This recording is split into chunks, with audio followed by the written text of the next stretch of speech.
about these things and moving our city forward. I did have a conversation with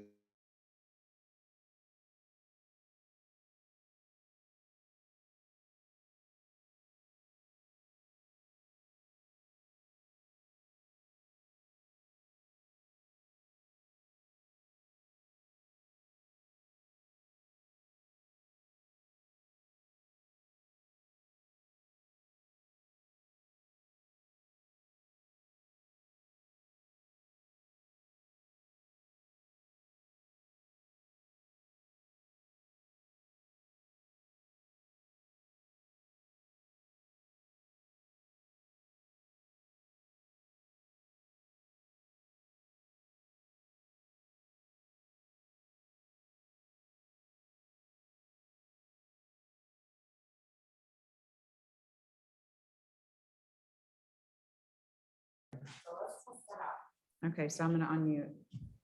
I'm going to mute. Good. Okay. all right. All right. We ready? Yes. Okay. Well, good evening, Mayor and Council. I'm pleased to be back and looking forward to zeroing in on some goals for tonight. And so I'm going to go ahead and share my screen to just get us centered around our agenda for this evening. So last time I had all the boards up because we were set up in a slightly different format. And tonight, because you guys are up at the dais, figured it would just be easier to use the virtual whiteboard. So bear with me while I get centered on that. So outcomes, as we talked about the last time, we always like to start with the end in mind here. So one thing is that we set as an outcome for our last session was to develop that clear understanding of council roles and responsibilities. So we'll briefly revisit that towards the end of the meeting tonight. And maybe even just once at the beginning, just to remind ourselves of that work that we did together and that conversation and get centered around kind of why we're doing what we're doing. The next outcome is to identify some shared goals and priorities to guide the team and to direct the work of the organization.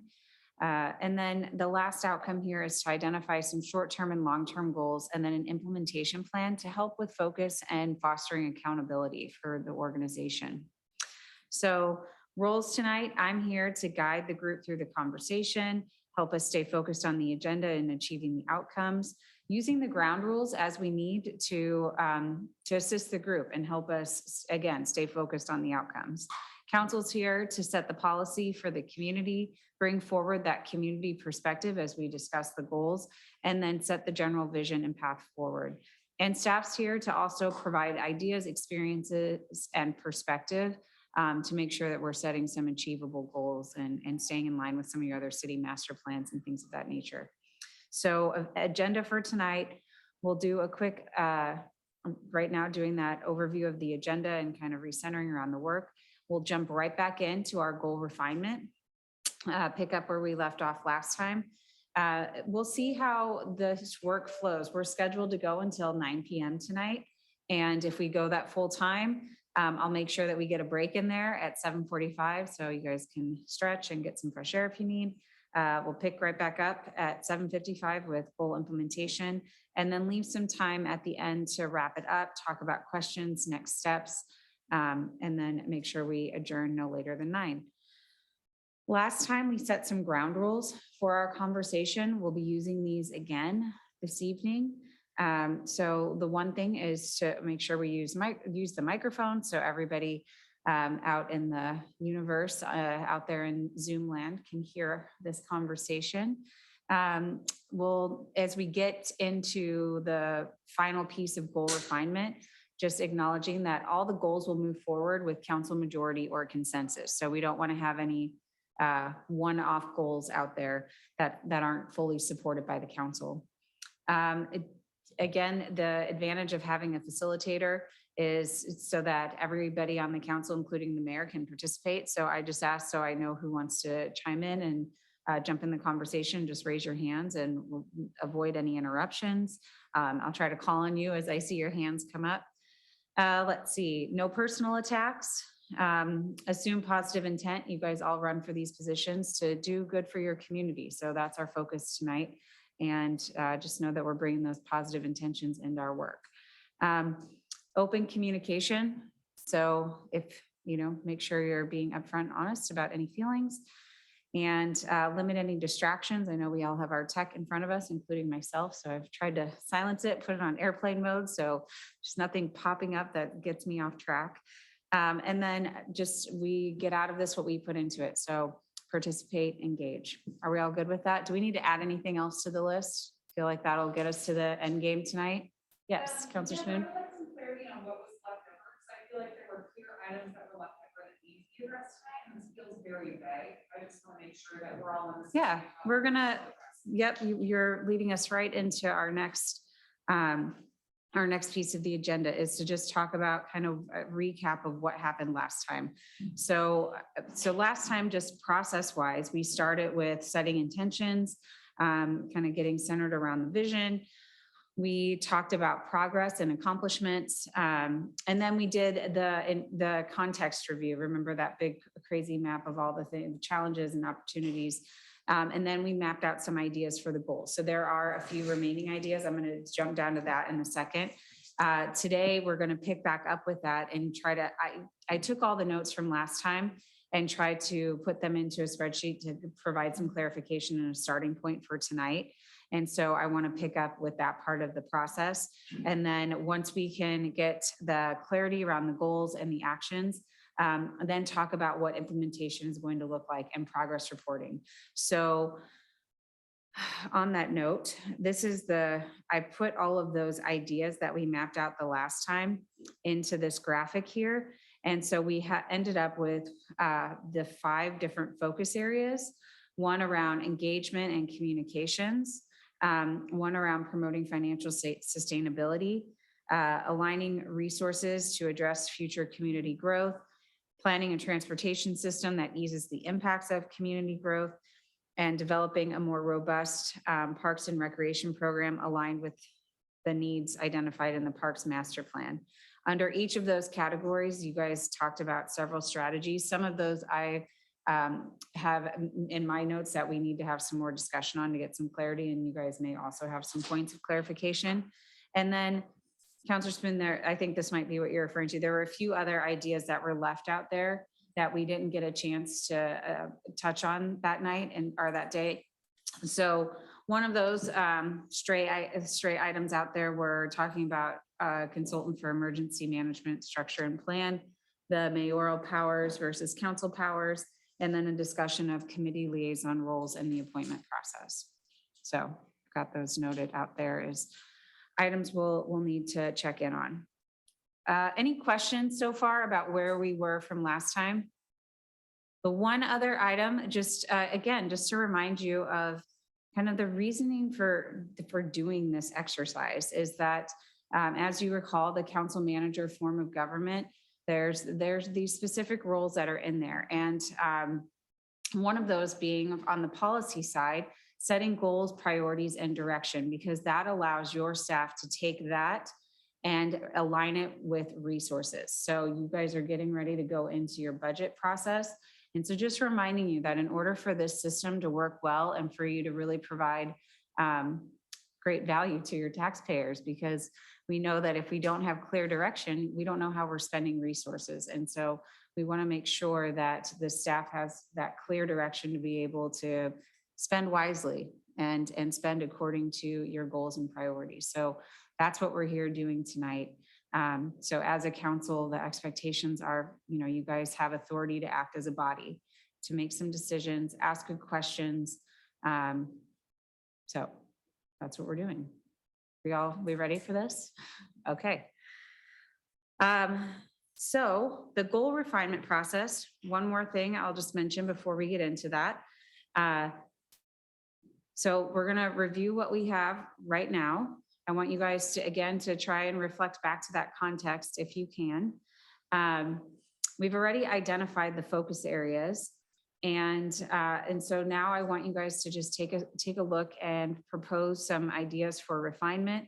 I want to finish just a point of clarification on the process with what we have because the other items that are out there, I think are a separate conversation outside of goals, unless there's somebody that disagrees on how we move through that. Counselor Spoon? I don't feel like they're outside of goals. I think they're an important part of conversation about how the structure exists. So I think we need to address them before we address everything else. The liaison appointments, the powers of mayor versus council. Well, and what I'm hesitant in hearing you is that you're saying that that's going to be put to the end of this meeting. And we did that last time and you never got around to those points. We can start with it. I want to make sure, again, that staff at least has the goals, and I think you guys are almost there. And so I wanted to finish, my thinking in structuring the agenda was that we finish that part of the work, because you mentioned this is kind of a structural conversation. And I think it comes back kind of to this conversation around the role of council, and it kind of gets into roles and responsibilities. And so I wanted to follow up with that. That was my intention the last time during the process, but I also understand that there's hesitation that we might not get to it. But I do feel like we're in the home stretch with the goals and actions, and then get back to the structural conversation.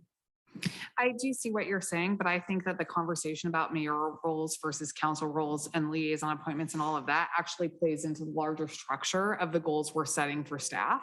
So I think that they are intertwined in a way where we cannot address them separately. We need to address the stuff that was left behind last time first. Okay. And that will actually be a part of then how staff is directed and what we do next. To me, knowing mayoral roles versus council roles plays into direction to staff largely. Liaison appointments also does. So for me, they cannot be separated, and we need to address what was left behind last time before we address the bigger picture.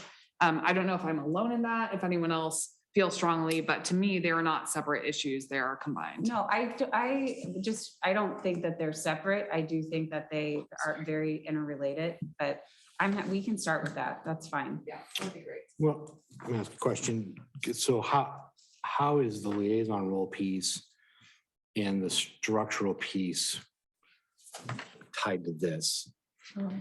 More Because I don't- largely, there are decisions we make as a council that are impacted by what the role of the mayor is and what the role of council is, what the liaison roles are and what they aren't, and how the appointments are made. That actually plays into some of the larger pictures that we're talking about.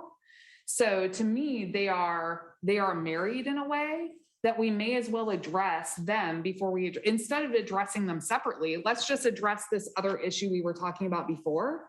If there are places that they intertwine or they don't, that will play out on its own. But there's no reason to avoid having the conversation first. We may as well have that conversation first. And if it's because there are places where I think it's pertinent, right? For example. And maybe places. So for example, I think when it comes to current goals, there is a pertinent question about the role of the mayor versus the role of council, and the way in which certain things are determined or not determined. So to me, there's no reason to avoid having that conversation first. We may as well have that conversation. But I how- don't see a reason to have that conversation second. I don't see a reason to have that conversation second Okay. frequently. I want to get back to kind of the agenda, and we did leave these items out there on the chart the last time. And so let's just finish up. They were part of the conversation, and then we'll get back into the refinement process.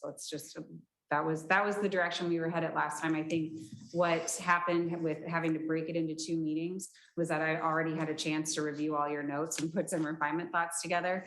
And anyhow, it's fine to do it this way. We're still going to get to the goals. I think for the most effective way to move through this conversation, let's put some time constraints on it, and put some structure around it, because I think that there's probably some passion behind it. And I want to give everybody a chance to weigh in. And similar as what we would do in a public comment period, I think let's give each person 3 minutes to kind of state their position, concerns, opportunities, and just let's start there. I'm not saying that's going to shut it down after we shut down the comments, but I want to get everybody a chance to share their perspective on this topic first before we move into more discussion. So I want this to be productive. And I want you guys to be able to move through it in a really civil way. So is everybody okay with starting with this approach, giving each of you 3 minutes to share perception or your perspective on it, and then we'll open up discussion and dialogue from there. Counselor Spoon? I don't disagree with it. I just think if someone has more to say afterwards, we should acknowledge it because we have not treated any of the other topics this way. And I object to it being handled differently than any of the other topics we handled during goal setting. So if this works, if this ends up working and everyone has 3 minutes and we can resolve it, fine. But I kind of object to treating it differently than every other topic because it was of equal importance to many of us, the majority of us during the previous meeting. And so I don't want to treat it differently than we treated any other topic. Again, I just am going to rely on best practices. And when there's a topic like this that has a lot of passion behind it and it has the potential for some conflict, I put certain rules around it. And that's because we have till 9 o'clock and I want to make sure that we get to the outcome. So if you're game to try it, 3 minutes each, and then we'll open it up for dialogue. I'll call on you, but again, I'm going to be really strong about enforcing the ground rules. We're not going to interrupt each other. We're not going to do personal attacks. I'm going to call on each of you until we can move through this conversation, hopefully get to the outcomes. Are we okay with that? Sounds great. Okay.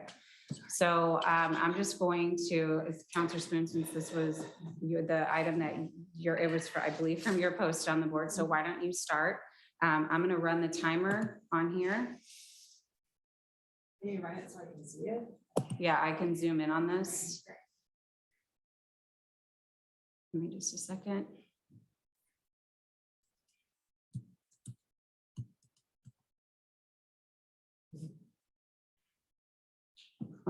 I'll restart it and can you see it? Can you see that? Yeah, will you restart it? Yeah, I'll restart it. Great. I just want to make sure that you can see it.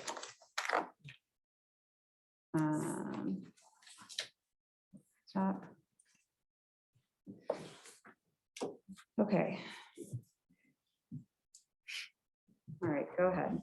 So in Canby, we have a weak mayor system, which means that the mayor has no authority outside of the authority assigned by council in the charter. The charter is very clear that the mayor has very few responsibilities. Among those is that they can sign records of the proceedings. They have no veto power, in fact. They vote in the case of a tie. They can handle decorum and, quote, the order of business, which in my opinion does not actually say that he has the right to say what the business is, just the order of the business as it's assigned. However, it's my opinion that the mayor has usurped some additional authority outside of the charter in the last several years. And among those is assigning the liaison duties, which the charter does not say he gets to assign a liaison duty. The charter does reference the liaison in the case specifically of the planning commission, but never authorizes the mayor to assign who the liaison is. So in the case that the charter actually says, outside of anything defined by the charter, the council has total authority. So the charter does say that liaisons exist, but the charter never gives the mayor the authority to decide who the liaisons are for what particular authority. So in my opinion, it is a violation of the charter for the mayor to assign liaison authorities. It's up to the council because the charter says anything not explicitly assigned to the mayor belongs to council. So in that case, I think that the liaison duties belong to council to assign. In addition to that, I actually believe that the charter says that the mayor has the right to decide the order of business, but that does not give them the determination of what the business is, just the order in which it's handled. So I think council has more authority to determine what the business is than has been usurped in previous years. So in my opinion, we need to decide who determines what the liaison appointments are, because the charter does not give that power to the mayor, though it identifies that liaisons exist. And also who determines what the business is, even if the mayor determines the order of business. There's no council authority, there's no charter authority to say that the mayor is the only one to determine what the business of council is. That council has the authority to determine what their business is, and the mayor can decide what order that happens in, perhaps, but that council actually holds the authority to determine what the business is. To me, those are very important decisions that impact everything else, and they're all defined clearly, in my opinion, by the charter. And that there's been some agency taken in determining what the mayor's authority is, but I think that it's been outside of the agency of charter. Okay, thank you, Councilor Spoon. Counselor Parker, I'll restart my timer here. to Well, I'm probably compare. not even going to need 3 minutes. For me, it evolves around Article 3 of the charter, which is that all power resides with the council. And in talking to former mayors Melody Thompson and Scott Taylor, both of them said that their practice was to follow the charter and to have the council decide among themselves. And when I asked Melody, I said, well, what did you do if there was a dispute? She said, I'd tell them to go back and try again. So I do think that some effort needs to be played here to clarify that role. Also, one of the structural issues that we keep bumping into from time to time is how to get things on the agenda. We seem to be getting different over the past 10 years. We've had different answers that it takes two members of council to request something. At times, it's been 3 members of council. So we've got a situation where what is the path for council members to bring items to get on the agenda? So that's all I had tonight. Okay, thanks, Counselor Parker. Counselor Hensley. I am asking to defer to Counselor Barwick for a moment because I'm trying to look something up and I don't want Okay. to use my 3 minutes doing that. All right. Thank you. Let's see. Well, I'm kind of going around. Mayor, do you want to weigh in? Do you want to take this time? I'd rather wait, seeing as how it's questioning. Whether he has a role in this conversation. Yeah, Sorry, I mean, Everybody has a role in the, everybody has a role in the Sure. conversation. Okay, So I would- Counselor yeah, I Barwick, would prefer to hold Can you on. bring in go the ahead. vacuum, right? Yeah, I won't use it all the time either. I'm cool with clarifying everything. I think that it needs to be out there, but it just, this is getting so ridiculous. It feels to me like this is just a personal attack on the mayor himself. We've been doing it this way for many, many years. It's been this way the entire time I've been on council. It was like this before I was on council. So I don't know what the frustration is or the anger towards the mayor. But it's just getting very frustrating to be a part of this council that just is constantly in argument and strife with each other. And so if clarifying it will make people happy and make this job fun again, cool, let's do it. But I'm honestly, we're the laughing stock of the metro area right now, and it's really embarrassing. That's all I have.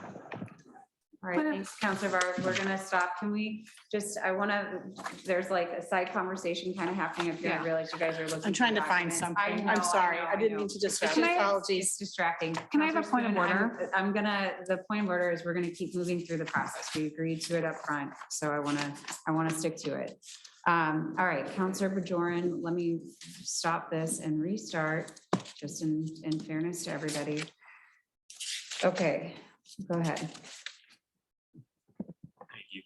I'm not going to use my 3 minutes either, but plain and simple, the city charter exists for a reason. And I think we need to just get back to how everything is supposed to be done. If there's confusion on that, we need to clarify it, plain and simple. So let's get past that, get it done, figure it out. All right, Counselor Hensley, are you? Well, thank you for accommodating me trying to look up the actual verbiage. Because I wanted to actually quote the exact verbiage, but I'm not able to find it at this quick moment here. Because I didn't know this was going to come up. But I will say that the roles of the counselors and the council president and the mayor are clearly defined in the charter already, so we don't need to hash those out. And as far as liaison assignments go, perhaps Melody Thompson and Scott Taylor did it a different way, but I also served under Mayor Randy Carson, and he did it this way. And I think that in the last 10 years, Brian has done a very good job of including all of the counselors in the conversation of, he goes to us and asks us, what roles would you like? And he takes that information and he basically says, okay, this one wants this one wants that one. And he tries to make everybody happy in what role that they're serving in. And I think he's done a good job in that. We're a body of 6 counselors. You can't please everybody with all their assignments. Because some, you're going to have 2 or 3 people that might want the same assignment. So also days of the week play in and that kind of thing. So I think he's done a good job of assigning those roles. I think that it would be a much longer conversation if we were all sitting here hashing it out. I think that the way he's handled it and the way Mayor Carson handled it has worked lovely. It's literally been the last year or 2 that there's been an issue. Very true. And I have nothing else to say. And we're not supposed to interrupt No, each other. yeah, let's just stick with the rules. All right, Mayor, let me start this over and give you the same 3 minutes before we open it up for more dialogue. I also just will warn you after this, I have a question for staff before we move into the next part of this conversation. So, all right, Mayor, go ahead. Thank you. I'll try to keep it under 3.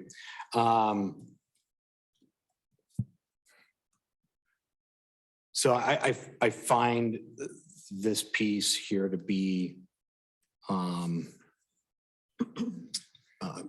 mean, yeah, I think Councilor Vargas said, I'm not sure it's laid out, like why we're going through this necessarily. The liaison positions, when we've had an election year, I have sat down with every counselor at the turn of a council and had dialogue about what liaison roles they may or may not be interested in. The last time I had that conversation, I would have brought my notes because I have looked it up because Councilor Spoon brought it up in a meeting that I had with her and Councilor Parker and Councilor Bangs with city staff. Because oftentimes, and I can go back almost specifically to the last time where the only thing that stands out to me in terms of what people may or may not have wanted was I had 3 counselors that wanted to be the park liaison. I didn't have anyone, correct me, I'm sorry. I did have Councilor Varwig express interest in being the liaison of the Planning Commission at the time. He was the only one that expressed interest in being the liaison of the Planning Commission. There have been accusations of loading important committees with, conservatives. That's been lobbed out there. I try to mitigate and give people their areas of interest. Councilor Parker has been bike and ped because that's been something that he has been passionate about. And that has been a continued ask. There have been times where he has said, however you see fit, I will serve. And that's what I have done. If that's not how you want to have that, that's fine. But to sit here and go through this process in this fashion for 10 years and now have a problem with it, it's perplexing to me in that regards. When it's just been brought up that there's a quote unquote issue with it within the last couple of months. I have no problem letting the council decide on what that was. And a beef that's not been brought up that I will bring up was that, I appointed myself as the park liaison because I had 3 city councilors that wanted to be the park liaison. And so I took it because I knew that it was going to end up being we'll say a squabble over that piece of it. And frankly, I was asked by members of the park board to be the liaison. So that's why I took that one liaison role. So I'll leave it at that. I mean, I have no problem here after the beginning of the year. If we want to go back to let the council hash out liaison roles, that is totally fine by me. Thank Okay, you. that was the 3 minutes there. So question for staff. I'm working with a lot of cities where questions come up about what's in the charter versus what's not in the charter. Typically, there are council rules of sorts that help to clarify. That's typically anything that's not is spelled out in the charter is addressed by a set of council rules. And so do you guys have anything in your council rules that defines these roles? Yeah, I have it Procedures?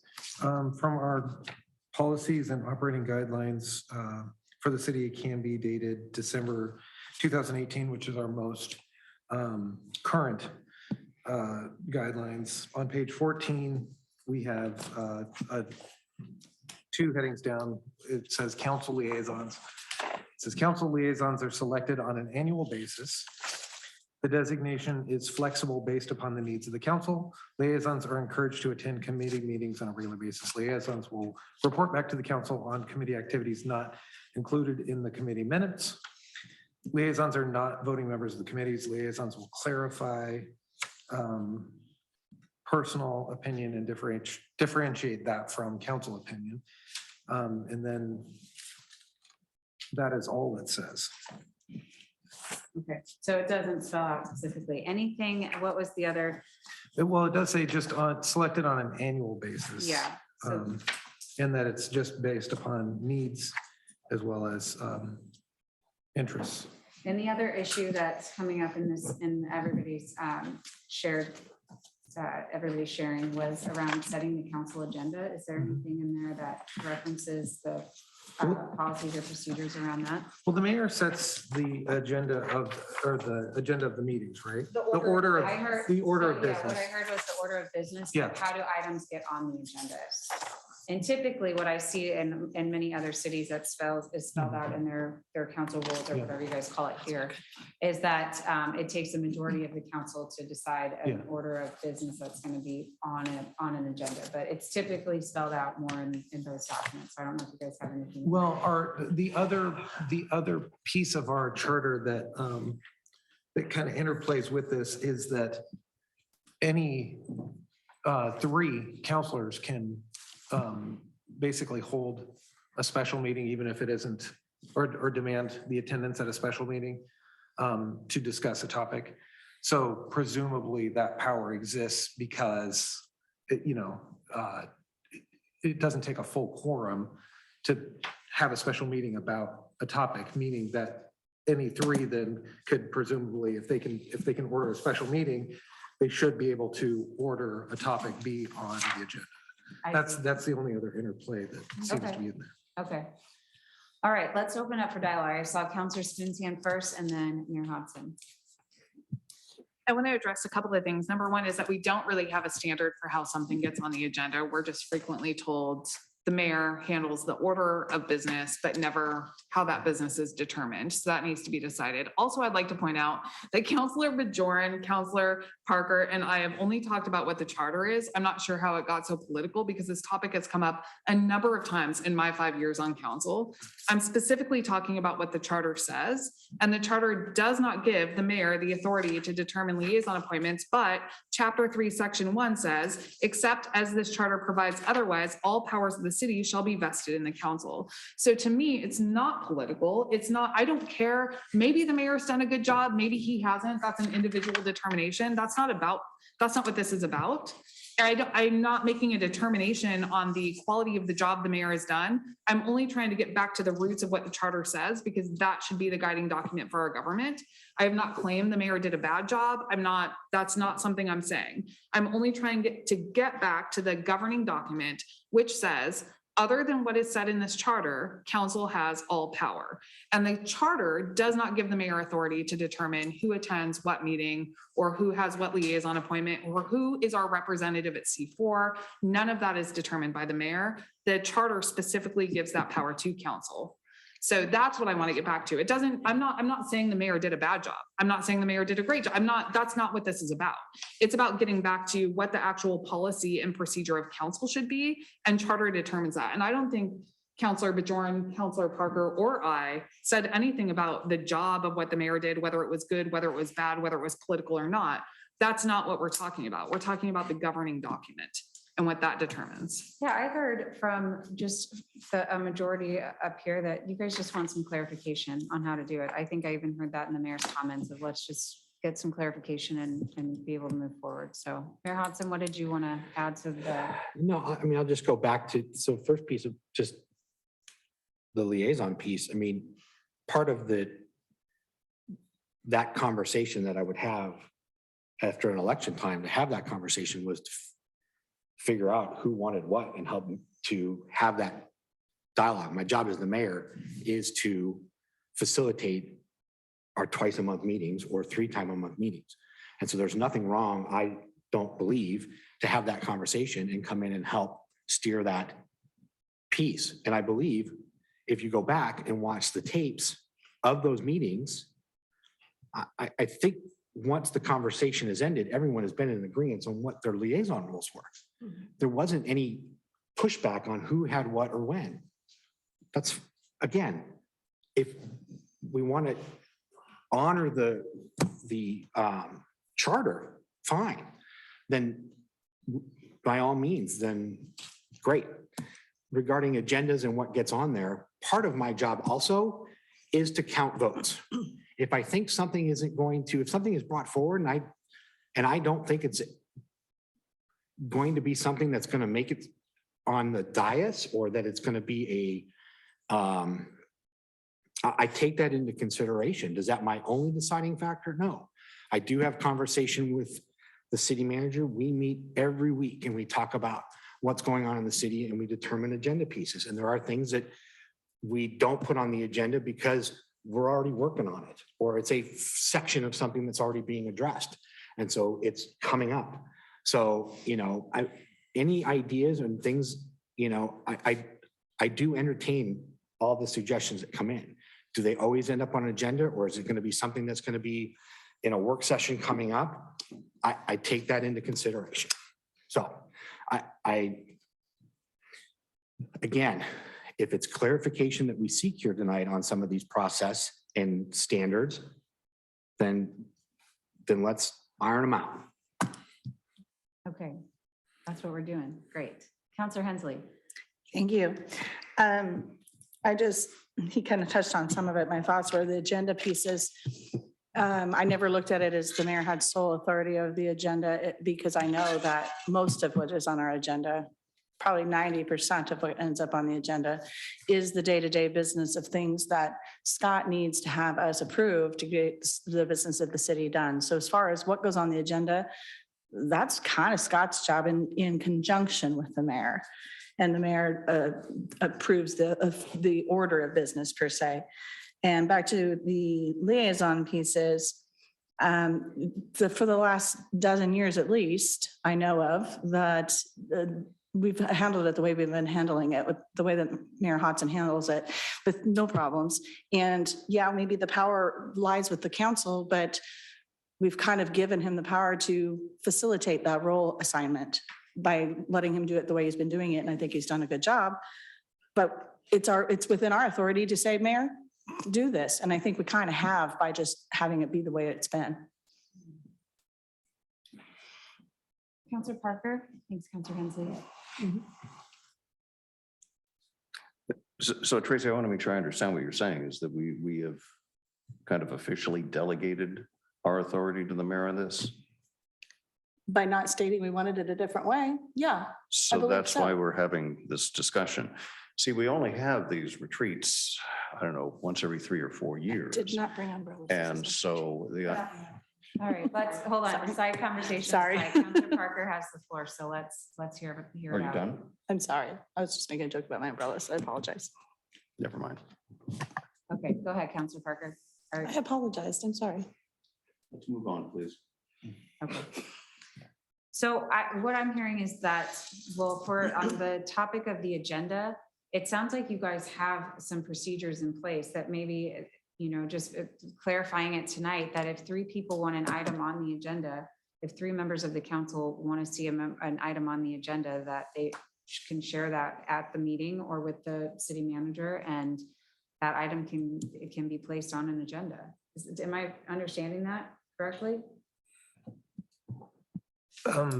Yeah, I think that's the de facto, result of the idea that any 3 members could order a meeting and compel everyone else to be there to discuss something. So it would seem more efficient than just having to order a special meeting. So I mean that, and I would say the one piece about the business or the order of business does say in accordance with the rules of the council. So I mean, I think that is they're supposed to be the interplay between what the rules of the council are, and you could make rules. I mean, I keep pulling up a document that's from December 2018. You guys could change the rules, and then the order of business has to be done under the rules. So, and that might be a discussion for a different day, but I mean, currently we have a charter that says if 3 people want, they can order a special meeting. So you could skip that special meeting, just put it on the agenda.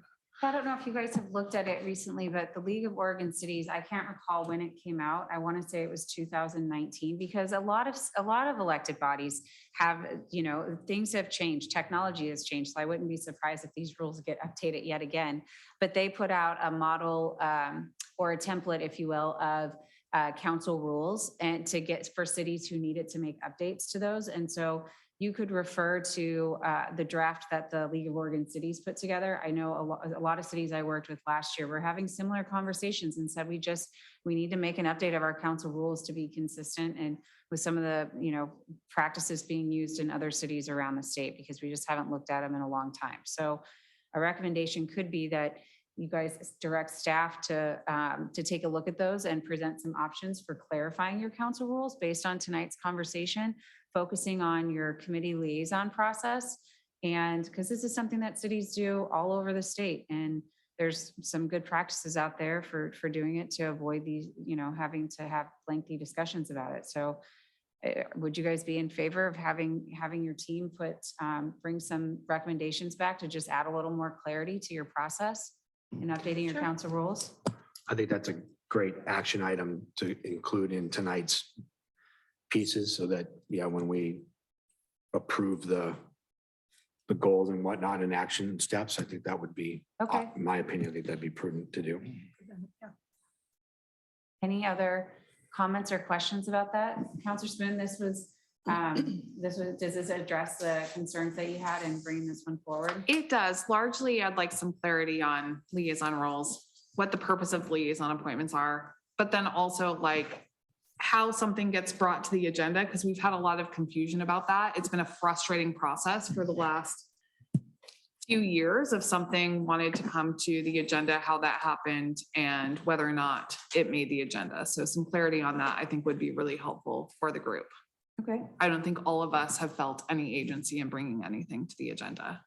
Well, hopefully this clarification in this process will help to address that, and you guys can move forward and work on the other goals that we were talking about. Good? Okay, good. See, that wasn't so bad.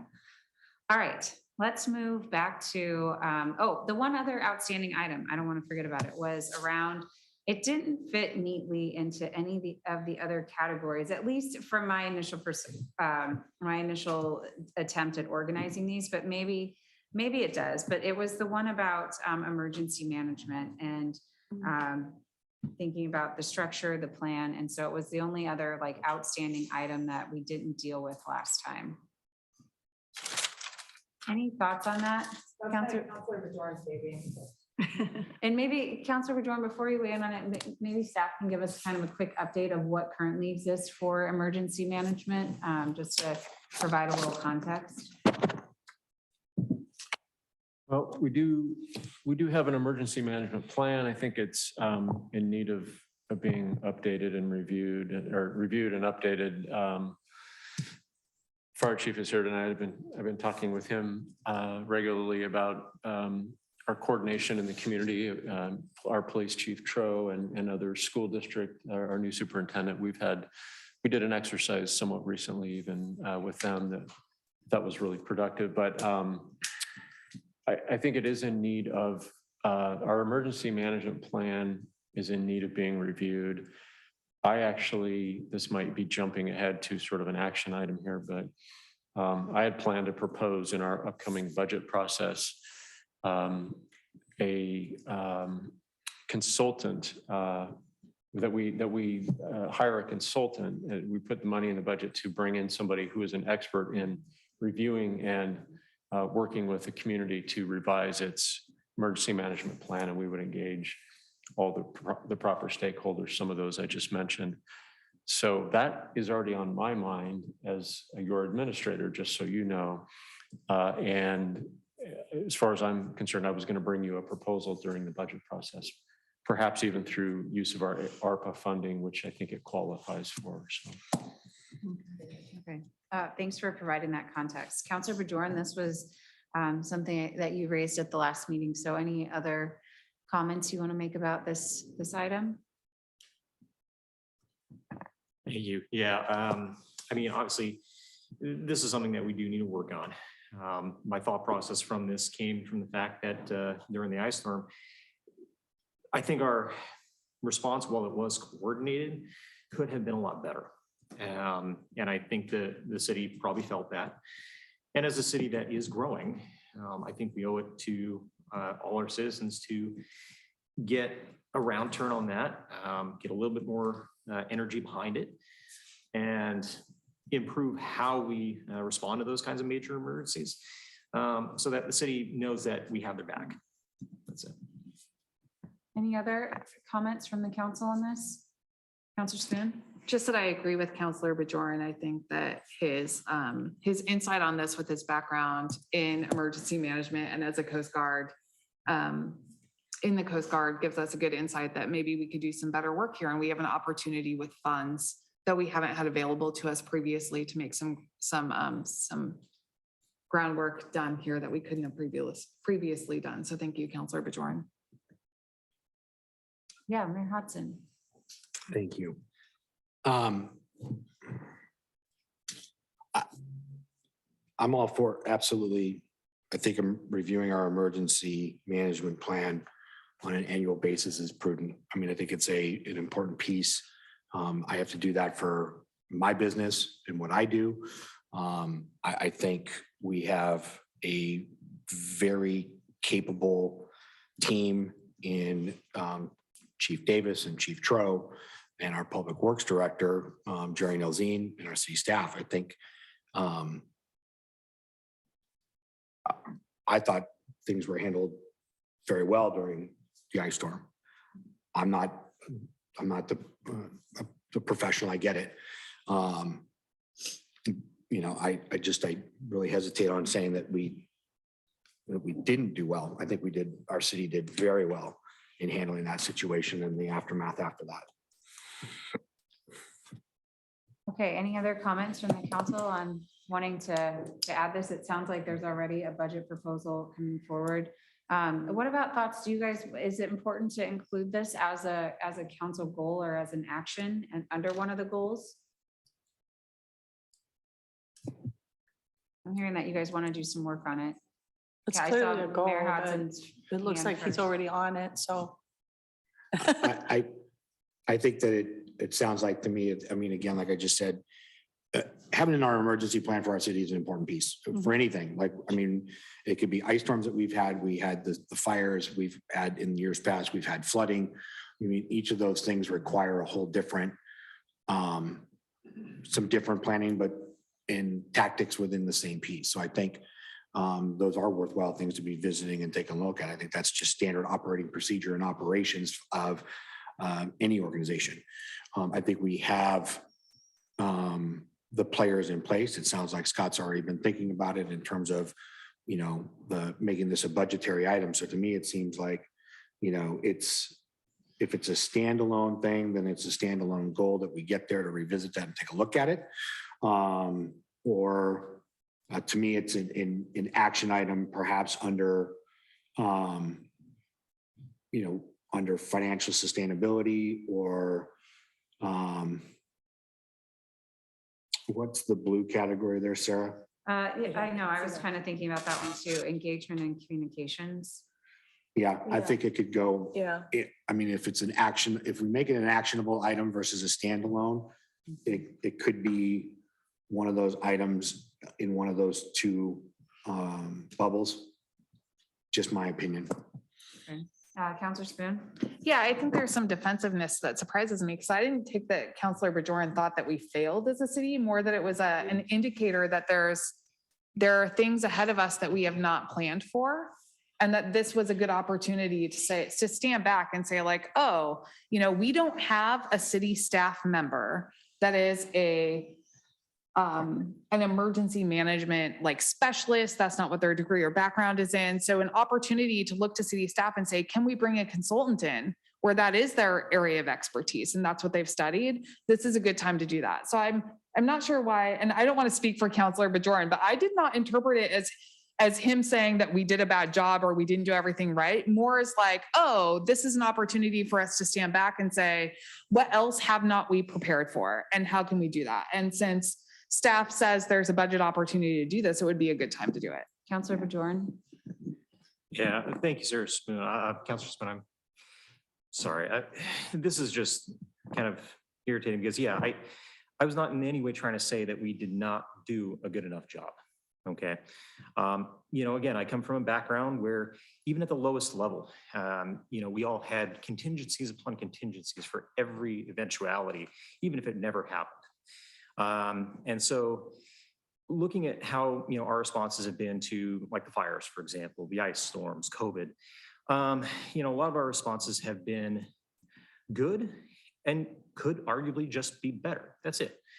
All I'm saying is that there are always gaps, no one ever does anything perfectly. And, obviously, we've got good department heads that do their job. Our chief of fire, chief of police, they do a great job.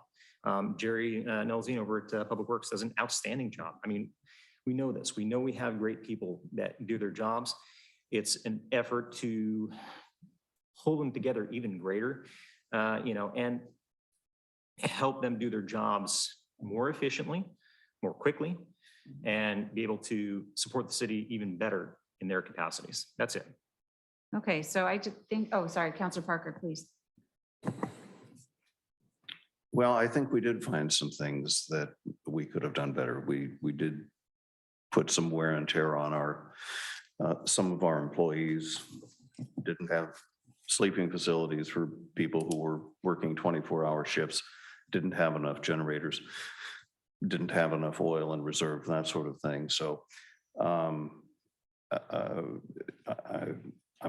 pleased the appearance was that it went smoothly, but in talking to some of the folks that were doing the job, I think that there are ways that we can help them do their job. The other thing, and I'm sorry we got off liaison so quickly because there was actually another chapter I wanted to get into, but it affects this one as well. And the idea of what is a liaison for? Is it to provide communication, coordination, and policy support for a particular area? And my question would be, for example, with emergency management, of a liaison report connection for that, to be able to keep the council informed on this, to be able to be an advocate for policy and budgetary items. Again, back to the conversation we did not have. Frankly, I think we've got some liaison assignments that don't necessarily make sense. And I was hoping we'd have a chance to talk about that as a whole, but I guess that's for another time. But the check mark on this one is that this certainly seems like something where one member of the council, it would be helpful for them to have the type of depth that we have with CUB, with the planning department, with parks, that sort of thing. So not all of us can be experts on everything, but the idea of being able to parcel these things out seems like a worthy discussion.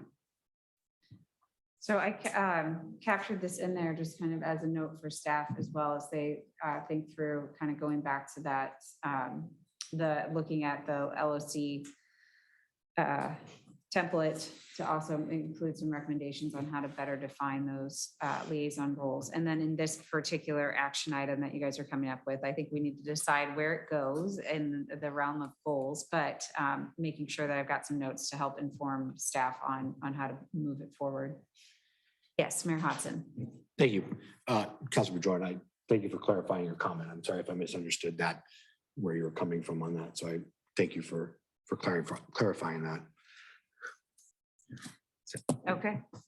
Well, so I kind of just put this, some language to this up here as far as leverage ARPA funds to update the city's emergency management plan, knowing that you guys will talk about the liaison role in that and engage all the appropriate stakeholders, hiring a consultant to do that. That's going to come forward, it sounds like, in your budget process, but putting it up here as an action under one of the goals. And again, I just kind of go back and forth with, it could go under engagement and communications. It could also, or it could go under financial sustainability. I kind of lean towards engagement and communications, but I don't know if anybody has a preference on where it shows up. Any preference? It does, and we could link it in both. That would be good because the rock funds are. Okay. So I would like to see that. Going forward, rock funds not there. Are we going to do that? So it should be a little close. Yeah, we could link that in both. That's not at all unusual for cities to put actions in two goal areas when it's related like that. Is everybody okay with that? Yeah. Okay. All right. Well, let's see, how are we on time? Almost to 7. So let's just go through each of these areas and make sure. So the bubble in the center here, this is what reflects the conversation we had around the overarching outcome and what you want to achieve. So I see that as the goal language and what we're moving towards. And then over here, these are the actions that would support that goal, just based on the conversation we had during the last meeting. So some of these, I feel like I need some additional direction from the council on. Some of them feel a little vague and some of them feel like they're almost there and provide specific direction. As we move through each of these, I'm also going to check in with staff to make sure, because they will ultimately be the ones who have to carry it forward and implement it and give direction in the organization. So I'm going to check in with them as well to see where they feel like they might need some more direction. So let's start with the ones around growth, because there's quite a few. Whoop. Okay. It's really weird to hear yourself talk. Okay, let's start with growth. There's quite a few here in this one. And so the overarching outcome here was to align resources to address future community growth. And some of the actions to support that came up were to conduct an economic needs analysis, update the city's development code, a housing needs analysis, expand downtown housing opportunities, expand the Canby area transit circulator routes, look at an urban growth boundary expansion, Area J Walnut master planning. That was a note I had. I feel like I need a little more direction on what that meant. And then update the city's comprehensive plan, which was a pretty big one, significant one that encompassed a lot of things. So those were the actions I had. Any staff, let's ask you first where you feel like you need more direction before we get all that direction from the council. And some of these I understand are also underway already. Right. That was one of my comments.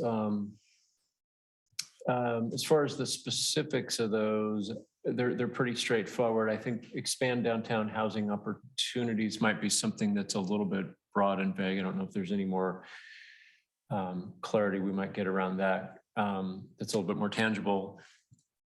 And then just a bigger, I'll wait until you type so you don't have to. Okay, so more direction on this one.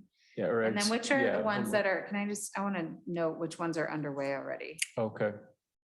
Economic needs analysis. Okay, I'll just put a star next to that to indicate that that's already And underway. when we say underway, that could mean any different range of, like, we're just having kind of, kicking off processes to, we might be already in something, but city development, updating the city's code, we're beginning that process. Housing needs analysis, we're getting close to kicking that off.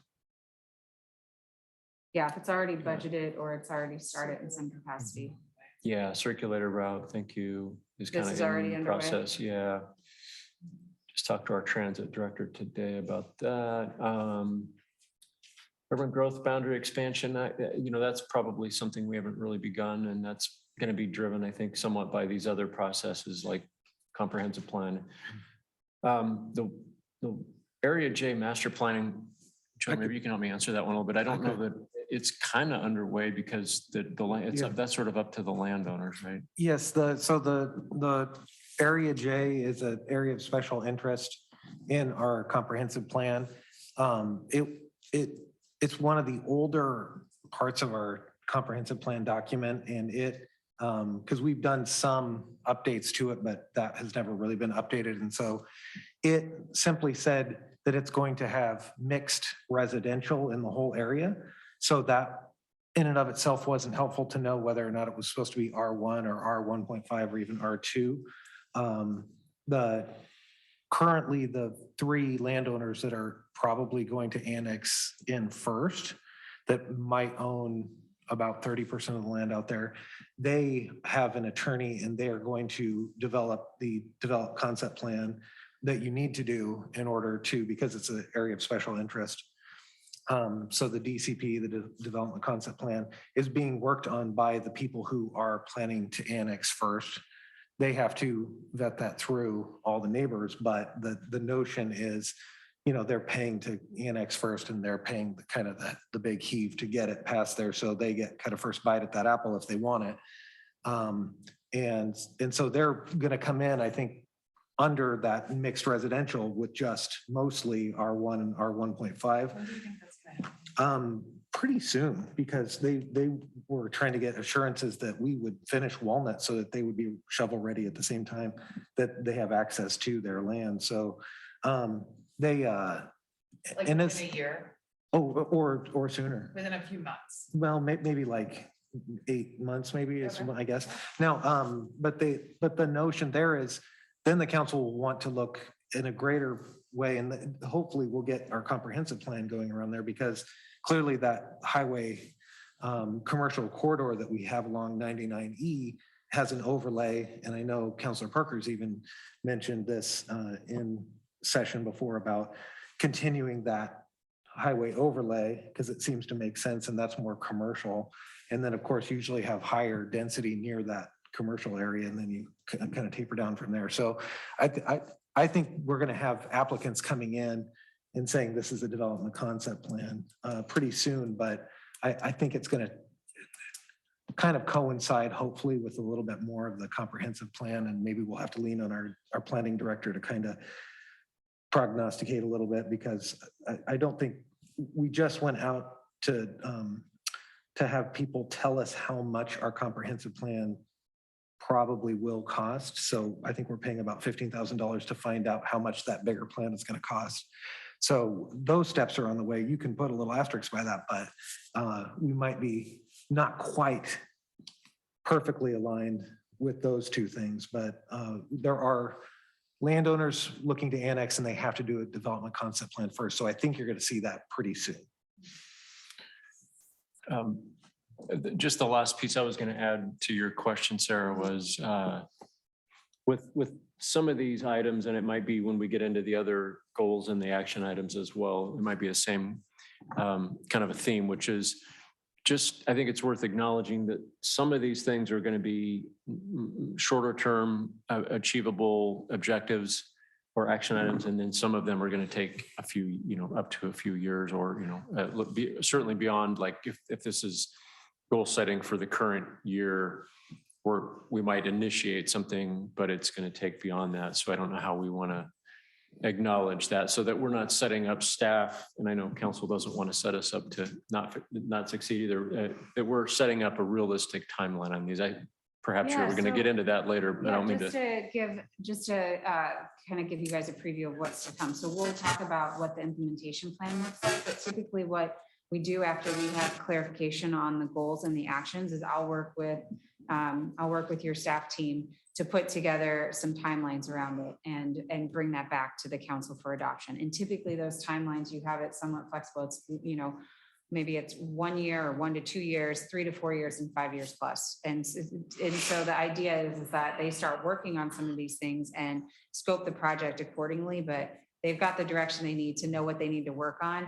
And then obviously for a comprehensive plan update, the timeline's fairly lengthy. great. So. Yeah, I thought that might be something you were going to address anyway, but I think this is a really great first example. And so several of these things, many of which you've just put an asterisk by, will actually lead to our comprehensive plan. So we need to do some of these things, and then that funnels us into information that will then support the work of our comp plan eventually. So it's all relatable, and it's kind of working towards that objective as well. So anyway, that's helpful. Thank you. All right, yes, Counselor Parker, thank you. I'm sorry. On the topic of goals to address our growth, I think one thing that's a bipartisan belief is that none of us are happy that the legislature took away our authority to have annexation votes. But during that session, the legislature did give us a tool, the inclusionary zoning, which most of the people on this council did not get a chance to participate in the discussion 8 years ago, which was mainly between me and then Councillor Rocha. My advocacy was that we take a look at it, and Councillor Rocha, coming into the council with expertise in housing, certainly, his position was let the market determine how much houses will cost in Canby. Well, I'm not satisfied 8 years later with that answer, which is $500,000 plus. So my ask tonight would be that the staff bring to council a review of what it would take to implement the inclusionary rule and give an explanation to those of us who may have forgotten exactly what it does. But to me, it seems we can't look at growth. You know, the number one complaint I get from citizens of Canby is about growth and what are you going to do about it? And we have a tool out there that was only briefly examined, and it may not have legs still, but again, I don't know when the next time we'll be doing a goal setting like this, but probably the biggest failure of my council career was not getting the inclusionary zone as a tool for us to do something about the housing prices in Canby. Thanks, Counselor Parker. I have this noted up here. Counselor Spoon. Yeah, I would agree with Counselor Parker. I'd be interested in getting a staff report on that and what that would look like for our community. And I think it's particularly timely because the state has basically come and said anything that's zoned R1 can now include a duplex. So I think that there's a number of timely conversations that are kind of aligned with that and what zoning looks like and what inclusionary zoning looks like and how that impacts our community. So I just want to back that thought and say that there's support to have a conversation about what inclusionary zoning and then this kind of upzoning law that's coming for us very recently looks like. And I could say that will dovetail into the economic needs analysis and housing needs analysis, because we have to have tools, and that can be one of the tools in that toolbox, so that when you're down on certain types of housing, you open up the toolbox and use it. So, Other comments or questions on this one? On just growth in any of the growth topics, not just inclusionary zoning? I want to circle back to this one about expand downtown housing opportunities, but just to clarify, will there be, does this need to be a separate action item or just kind of maybe an addendum to the economic needs or housing needs analysis? But you guys are already bringing this information forward to the council as part of that. I think it will be. If the council wanted to focus on this more specifically and leave that on the board, or even have it as a subset of the housing needs analysis, but yeah, it will be part of that review. Okay, Mayor Hodson. Yeah, I think the expansion of downtown housing opportunities is, I think there's been conversation over the years about looking at some of the zoning pieces in our downtown and changing those to a greater density piece. I think that's been part of the conversation. It may end up just being a subset of the housing needs analysis, which both of those then feed into, even the housing needs analysis can run parallel and intersect with the economic needs analysis. Because a lot of that, I think, is as you build housing and you attract people to the city, that's going to have an economic impact, good and bad, or I should say good, bad, and indifferent. Right? So I think that expanding our downtown housing opportunities feeds into both of those, but I think it should rest under the housing needs piece. Okay. So are you guys okay with putting some more specific language with this housing needs analysis to include the inclusionary zoning and then expanding downtown housing opportunities as part of that? You can put some language in that action to make sure that those things get elevated as part of that housing needs analysis. Counselor Spoon and then Counselor Parker. I am, but I kind of think they're two separate things. Like the housing needs analysis is a specific consultative process that happens that helps us guide, and some of it is staff report. And I think that they're like conjoined at some places, but correct me if I'm wrong, they're kind of two separate.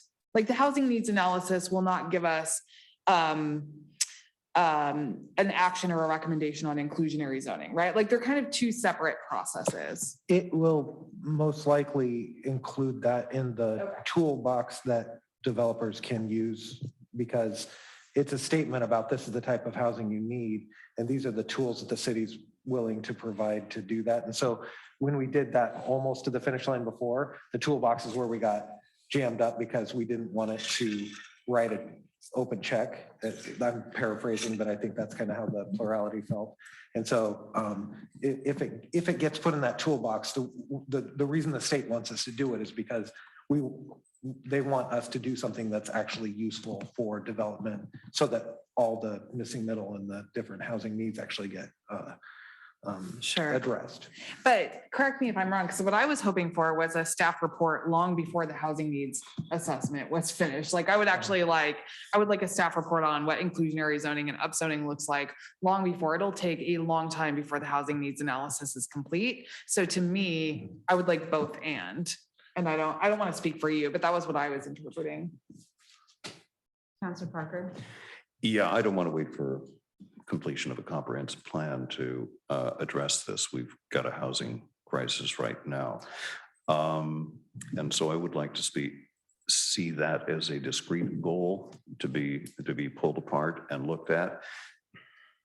If no other than to have staff come back and say, this is what it's going to cost you to do this sort of thing. And in case I get hit by a bus as I walk out of here tonight, I do want to get this on the record. I'm not sure everybody remembers about the zoning that the city has on the southwest part of downtown.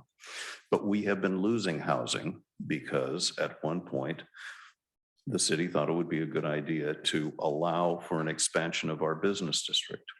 So there's an overlay over that entire area. And we have been losing some houses over the last couple of years. Maybe we want that. Maybe we want to expand our business district, but it contradicts with the goal of trying to have affordable housing and walking city. So I just wanted to be able to capture that as something that I think needs to be reviewed. I like the idea of us being able to expand our downtown because we are landlocked, but it comes with a cost. So I want us to have that be an overt policy decision by this council or a future council on whether in fact we're willing to give up some of these houses in that neighborhood because we want to expand the number of businesses down there. Okay, so I'm hearing to keep the inclusionary zoning as a separate item to come forward as a separate action under this larger goal of growth. And any dissent on that? So everybody. No, yeah, I would Counselor agree, Hensley? Counselor Parker, on turning houses into businesses. The north side has also examples, you know, the smaller little cottage type houses that we have down here downtown, perfect starter homes that would be semi-affordable for a family to get started, turn into businesses that fast. So we need to work with that and make them stay housing. Okay.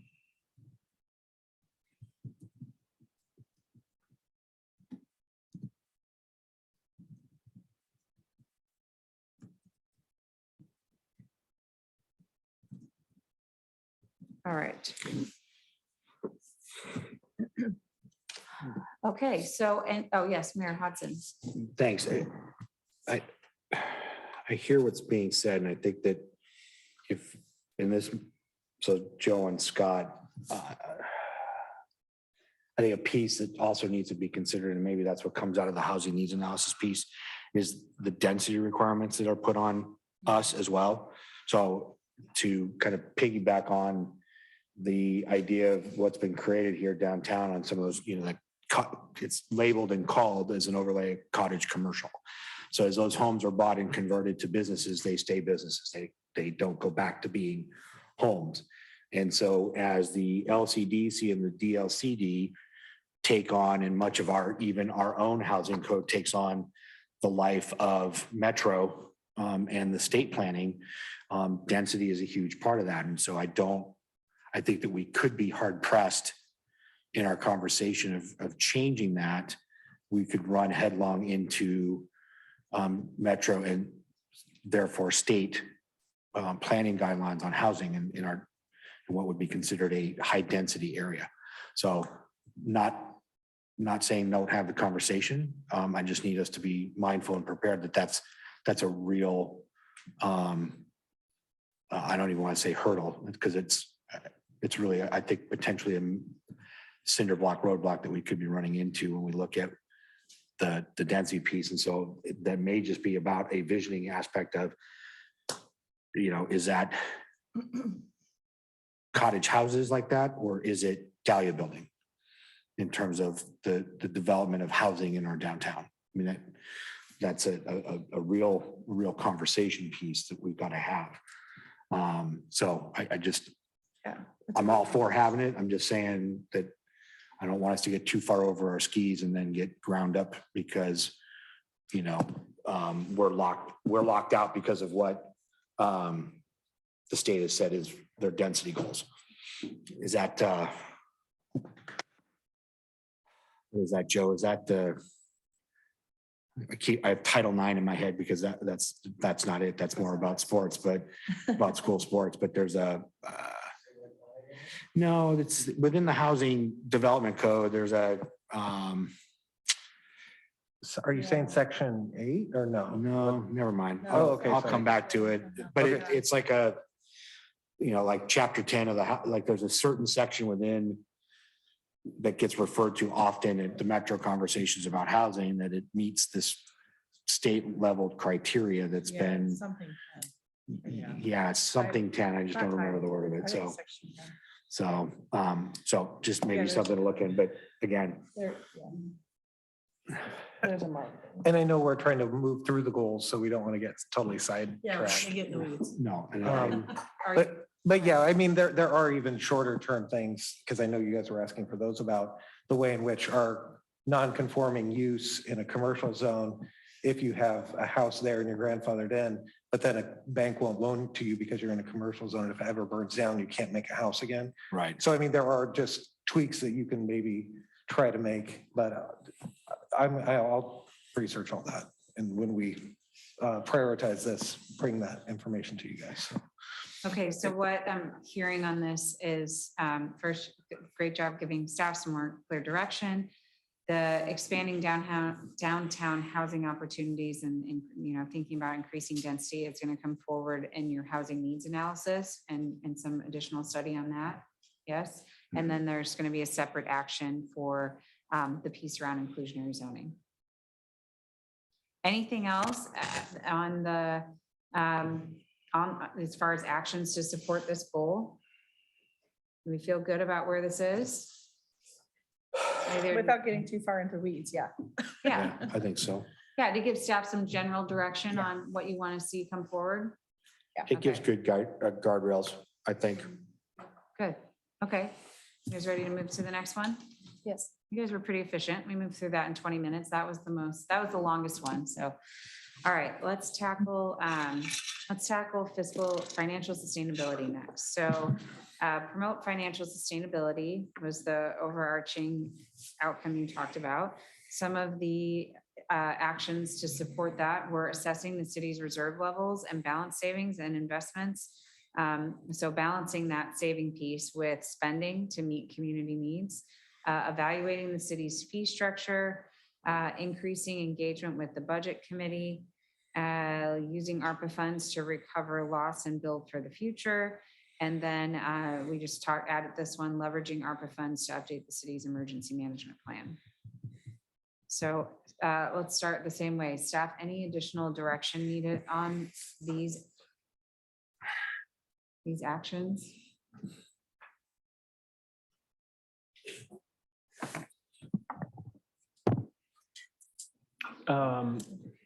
The only one that I have any, I guess, a little bit of a question or a thought about is the very first one, assess the city's reserve levels and balance savings, et cetera. I think what we're talking about, what I've heard brought up on various occasions is, what maybe is this, maybe a question for you, council, is this review our contingency policy to some extent, or just, is this more general? Because I think this is an ongoing direction that we do in our budget process each year as we bring the budget process through. So I wonder if there's intent that's more specific than just that. Because I have heard some comments about looking at our budget policy, our contingency reserve policy. Yes, Okay. thank you. Counselor Spoon and Counselor Parker. Go ahead first. Oh, Counselor Parker. Actually, I think we did get into the details on that, which is to ask staff for a review of similar sized Oregon communities to see how our reserves match up to that. Councillor Hensley and I have talked about this over the years, and we were both on the council when we had to lay people off, and we don't want to do that again. But on the other hand, while you don't want to tax and spend, you don't want to tax and hoard.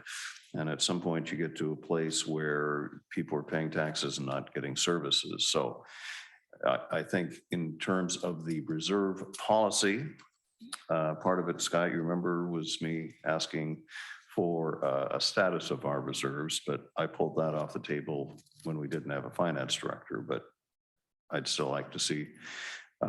Because all of a sudden, one day I was told we had 30% reserves after 6 years of being told we were in dire financial straits. So I just feel like I didn't do my due diligence in tracking where the reserves were and how this popped up. I come out of a GFOA background, probably outdated now, but of a 5 to 8% reserve. So I just like, in terms of goal, is to have staff review and bring us a recommendation on where we should be. Okay, so review similar sized cities to compare reserve levels, probably provide some, whatever the current standards are for GFOA and the current status of the city's reserves. That's what I'm hearing. Counselor Spoon? Yeah, I would agree. I have some concern that we're at the point of tax and hoard, which I think that comparatively to other metro area communities, our property taxes are not as high as other areas, but our reserves are extremely high and we're not providing livability standards. We're not providing services for the taxes. We're just taxing and hoarding the money. And so I would like to see some sort of reserve study comparison with other communities of how much we have in reserves versus other communities. And then given that I anticipate that our reserves are obscenely high compared to other communities that we've been taxing and hoarding, what is the plan for using that money to bring livability standards up to the growth that we've seen? And what's the plan for making our reserves in line with other communities and actually using that money to provide livability for the people that have moved here and are being taxed? Okay. Mayor Hodson? Thank you. I think I don't know if it's, well, anyways.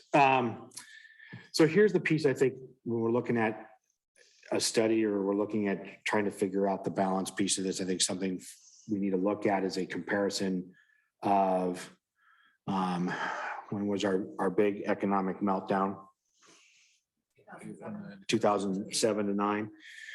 I would be curious to know where our reserves were then and where we ended, because the concern was we were not laying off people and we didn't initially.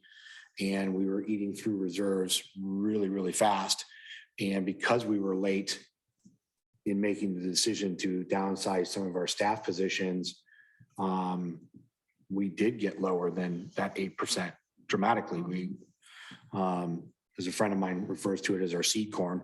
And so I'm concerned about our current national and global economic situation and what is that going to mean, you know, as costs go up for our city and we're looking at fuel costs for running buses and vehicles and police cars and things like that. You know, what there is that balance piece is 30. Are we at 30? Then that's a lot. If we're below 15, is that too little? Like, where is that sweet spot for us to be in to be able to weather another economic, I don't want to use the catastrophe term, but we'll say an extreme economic hardship without limiting services.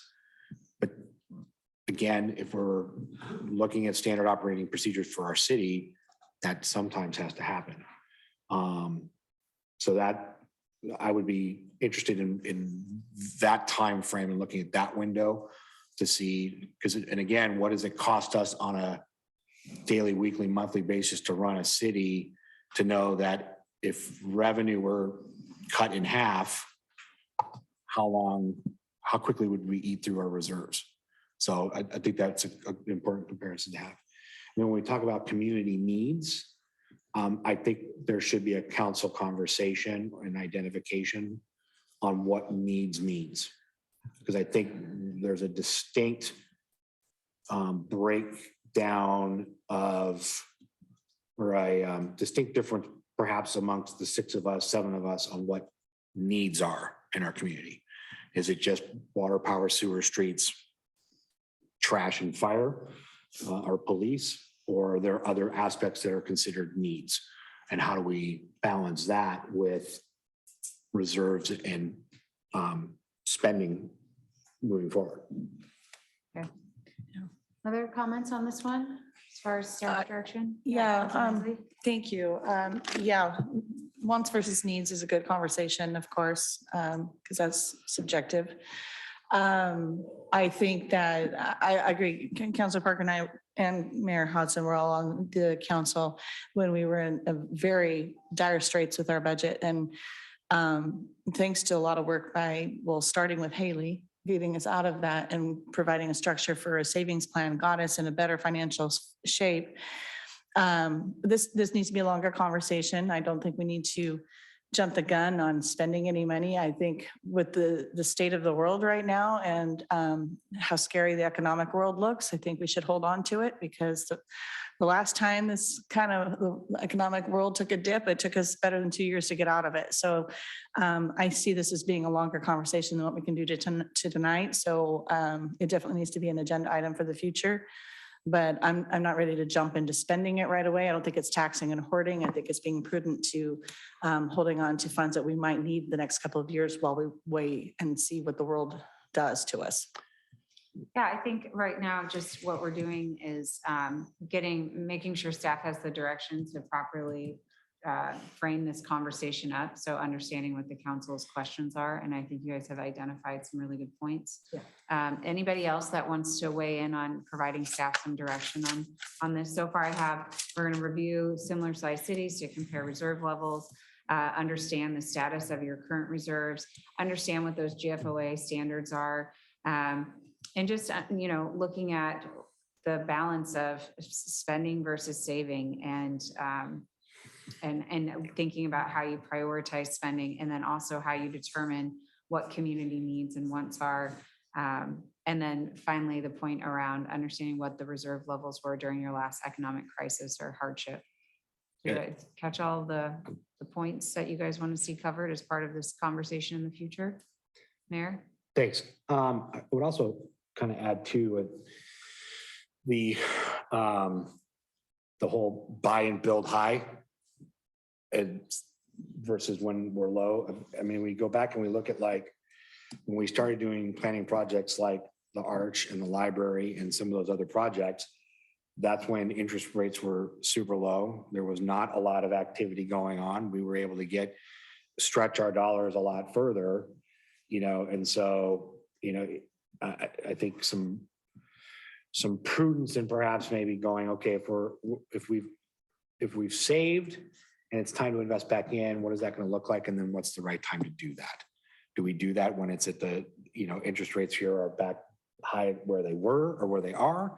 Do we wait until there's that dip again where maybe there's a savings on materials and labor costs or, that aspect of it? So I think that we as a city have been very successful in trying to pull the trigger on some of these projects when the kind of that economy has been not as great, but we've been able to stretch our dollars a lot further to get things accomplished. Okay. All right, I think we have enough direction now for this one. Lots of interest on this topic. All right, the other actions here are evaluate the city's fee structure. That one feels pretty straightforward unless staff has any questions about that. Okay.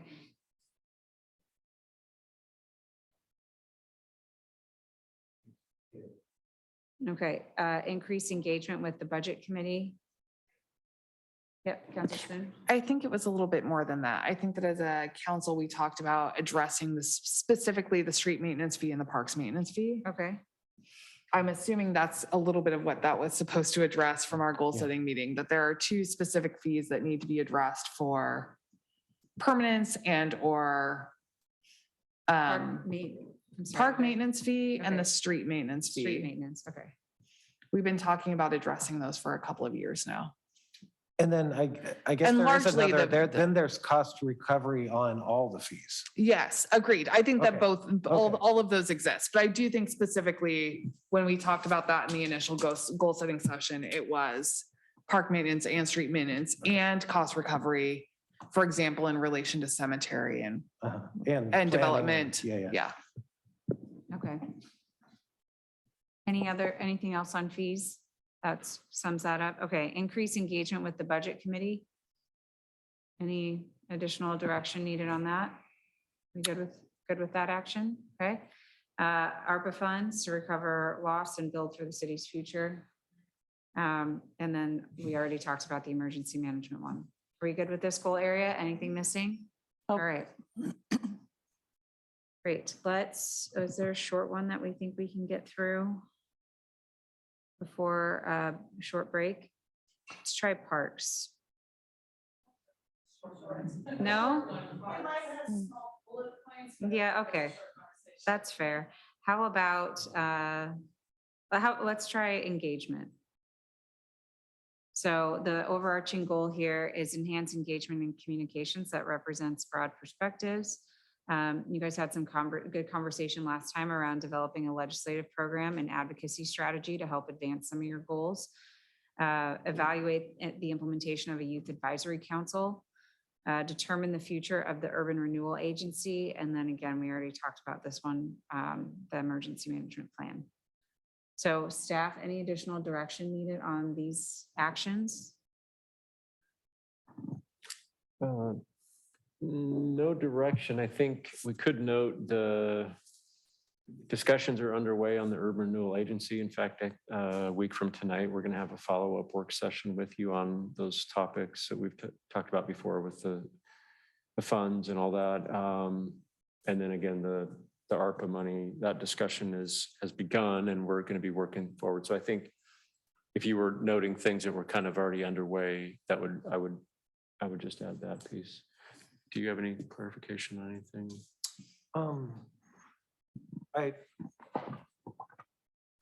I guess the area around developing a legislative program and advocacy strategy is a macro look at outside of Canby, right? And whether that is state level or federal level, and I assume both levels, just for the plurality of everybody, that we're going to look at both of those. I sort of see I think I remember the conversation being more local level, state and maybe county, what really actually affects Canby and what we could actually affect change in. I don't think we have a lot of a voice outside of Counselor Parker in the federal level. So I think that I think that we were more discussing state legislation. Okay.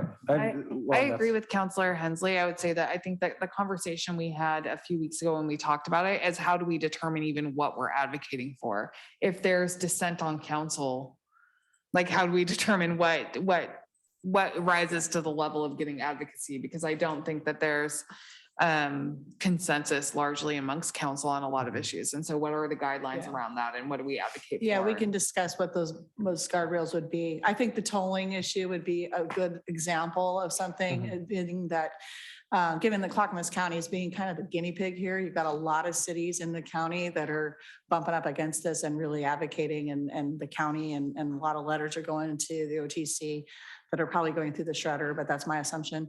But at least we're trying to fight for our communities. And so I think it's stuff like that I think that that affects the communities as a whole. I mean, the chamber does their job advocating for the business district. So I don't know that that's really our role at this desk. But things like infrastructure bills and things like that, I think that's what we would be talking to the legislature about. Okay.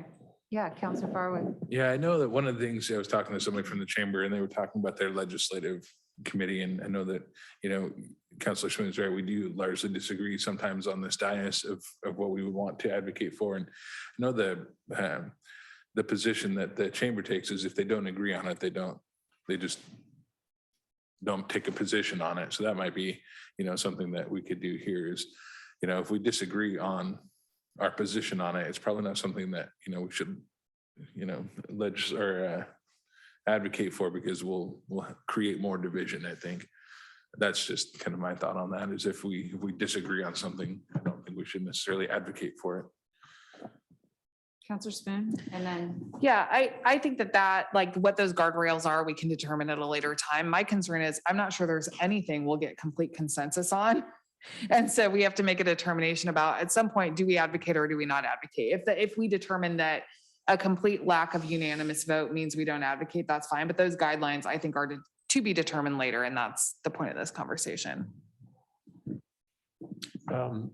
My other comment, or kind of a question and a comment, I guess, was I know when we did the first goal setting session, council was talking about potentially contracting with a lobbyist. I think there was discussion at either the federal and or the state level. And so I don't know if that's worth. Yeah, I recall noting the or. conversation. I was going to bring that back up. You guys did talk, there was more of a focus on the state level. And then it also came up that you guys are members of the League of Oregon Cities, right, and that one of the services you receive is our lobbying services. Right. And just a note to that is they do provide at least the foundation of a legislative program for cities to consider. And so, and then some cities start with that as a place of, consensus on things that are going to come forth in the state legislature that year that will impact local government. And then some cities will add to that or kind of add their specific interest on it as a starting point for a legislative program. So then it gives you direction on advocacy when those issues come up. The other thing that I recall you guys talking about were some transportation projects that might be impacted by federal funding. And so that's where you were talking about a federal lobbyist. So. Yeah, that's what I was, thank you for, that was what I was getting at. And I think there's, my background with this type of work is that when we get into, whether it's at the federal or state level, when we get into legislative sessions, bills get proposed and like hundreds of bills get proposed, and trying to figure out which ones we're interested in or not. And we don't really have the capacity or anybody assigned at the staff level right now to manage through that. And so whether, we might want to think about, and this might be getting further into the weeds, but I don't know if it's worth somehow, putting as a potential, at least reviewing this idea where council, if you're interested in that, would consider perhaps spending a little bit of money on an annual basis on somebody to help us sift through that, bring you a report at the beginning of a legislative session or, prior to it and saying, are these anything that you want us to help track and then take possession on or something like that? That's something I know I've done in other agencies. So just Kathleen? something to think about. That might just be more planting a seed for a future conversation on this topic. Councilor Hensley. Thank you. Yeah, that we could potentially hire someone who can do that kind of thing, but I do know that the League of Oregon Cities does do, they have a staff that goes through all the bills, the 3,000 plus that come through the session and sift out the ones that affect municipalities. They kind of send out emails and stuff, and it's just whether or not we pick and choose to do anything about it. I mean, they do kind of have call to action and their suggestion. Now, their suggestion may not be what we all decide we agree on, so we might agree to take a different position than the LLC, but at least they're already doing the work for us to know what bills are going to affect the municipalities. So I think that's a good place to start, and we're already a member, so we wouldn't have to spend extra money. But I think just knowing about it and knowing they're lobbying for us as a general for all municipalities might not be enough. Having one of us or a plurality of us or just sending a letter sometimes helps. So I think we should be being more active in advocating for these bills or against these bills, as it were. I feel like LLC is offering us information that we're really not doing anything with. So that was kind of my point in the last session. Councilor Spoon.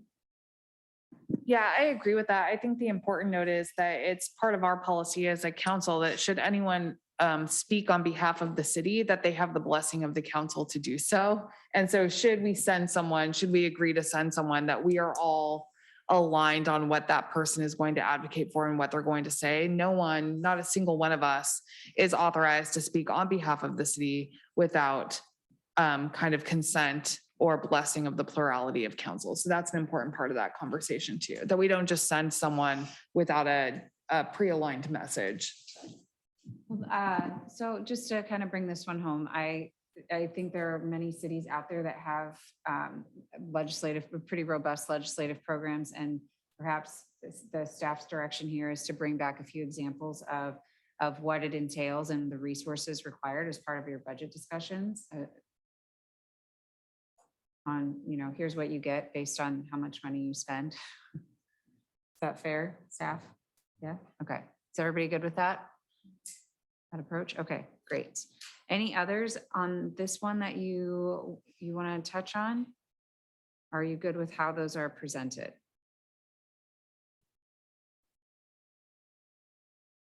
Good, good. Okay, great. Well, we're right at like 7:45. So why don't we just take a quick break? And then we have just a few more to get through. Just 2 more and go from there. So 10 minutes, is that good? All right, 7:55. See you back.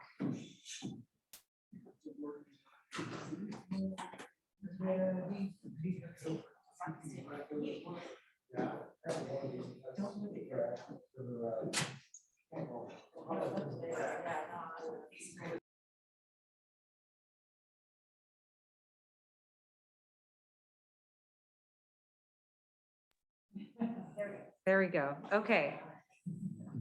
So we are going to pick back up our goal refinement process on the goal area around parks and recreation. So during our previous workshop, we talked about the overarching outcome of wanting to develop a more robust and parks and recreation program aligned with the needs identified in the city's parks master plan.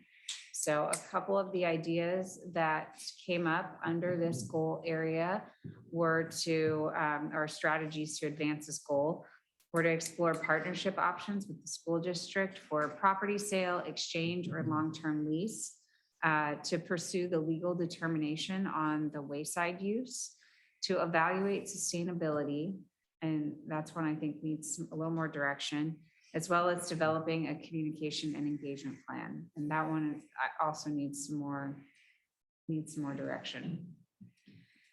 So, staff, what additional direction do you guys need or questions that you have? Okay. I guess, were we gonna put an asterisk maybe by the explore the partnership options? Because I know Mr. Archer's already in talks with Aaron Downs at the school district. Correct. And then also the legal determination, I've tried to send out a couple of different informative emails, which are getting pretty much all of the sides of that shape. So if you could put an asterisk by that, that would be helpful. And then we'll decide how to share that as a council. Okay. And then I think you already said it, Sarah, but evaluate sustainability, I think a little more direction on that. And then the communication engagement plan, is that under the right heading or was that Maybe it's not. I maybe I think- captured it. Maybe the post-it was misaligned or something, and somehow it think ended it up in this one, but was supposed to maybe be under the maybe it's supposed other to be in one? the other one. Yeah, I don't think that's a component. I didn't think so. I was gonna say Okay. that wording, maybe what's the purpose of the master plan, but we caught that in the heading of the goal there. Okay, let's, was this one that went up here around engagement and communications? I kind of recall that. We had a bit of a talk about maybe bringing on a staff person or having some large, broad, overarching communications plan that we don't have now. You know what I mean? I think we had some vague talk about that. So, Okay, let's, unless I'm wrong, does anyone else No, kind of recall that? Okay. I think that was David's point about just having some sort of focus on communications and what we do. I mean, for example, how we bobbled the whole quiet zone and instead of marketing that as the safety zone. Yeah. You know, a communication person would think about that. But to the points that you read, I think all of those are on track. Is that what you were saying, Joe? Is that each one of those, to my understanding, is in progress? except for, we need some more direction around this evaluate sustainability one. That's, and then we can go back up to the communications and engagement one, because that was part of that other goal and just was an error on my part. Counselor Spoon? I recall evaluate sustainability being related to funding. So the park maintenance fee and or budgeting maintenance and how we bring on new parks and what that looks like in terms of maintenance and making sure that our parks plan is sustainable. So from my perspective, that's what I recall is that evaluate sustainability was related to budgeting, maintenance. So we have a certain fund for developing new parks, but that is a different fund than park maintenance. And so unless I'm wrong, does anyone see that the same way? Yeah. Yes, Mayor Hodson? No, I recall that being the long term, how do we, again, some of that's gonna come in the master plan, but yeah, in terms of just expanding on that and flushing that out, it was about, you know, how do we fund and how do we do that long term, right? How do we fund new parks as well as maintain them further? Yeah, how do we maintain, take care of what we have? How do we add new and take care of it? And then, and I think, and that was, yeah, park maintenance fee, there was discussion of, I mean, Capper kind of fell in Yeah. that bucket as well as a conversation topic. That's that Canby area Park and Rec District for those at home.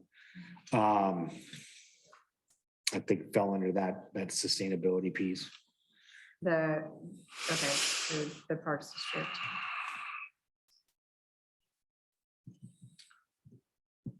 Well, and I would assume sustainability could also be adding the recreation back to the Parks and Rec too, because that could be a big program or a smaller program and grow or whatever.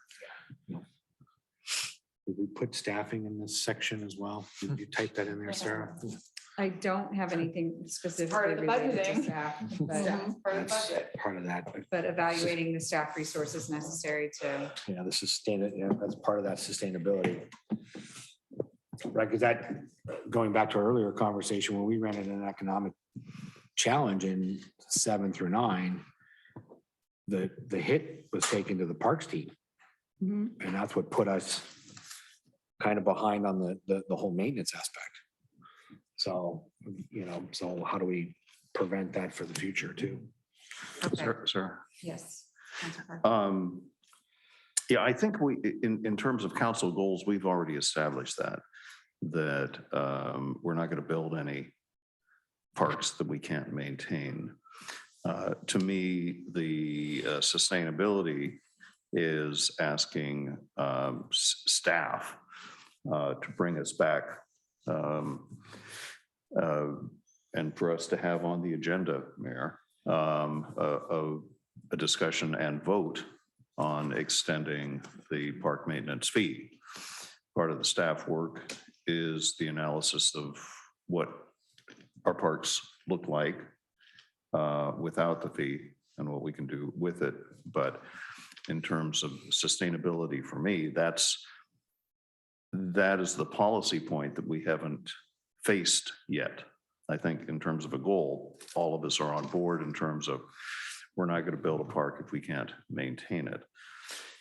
So really there's a policy question to be held out there, and that's extending the park maintenance fee. It was set up as a 5-year fee.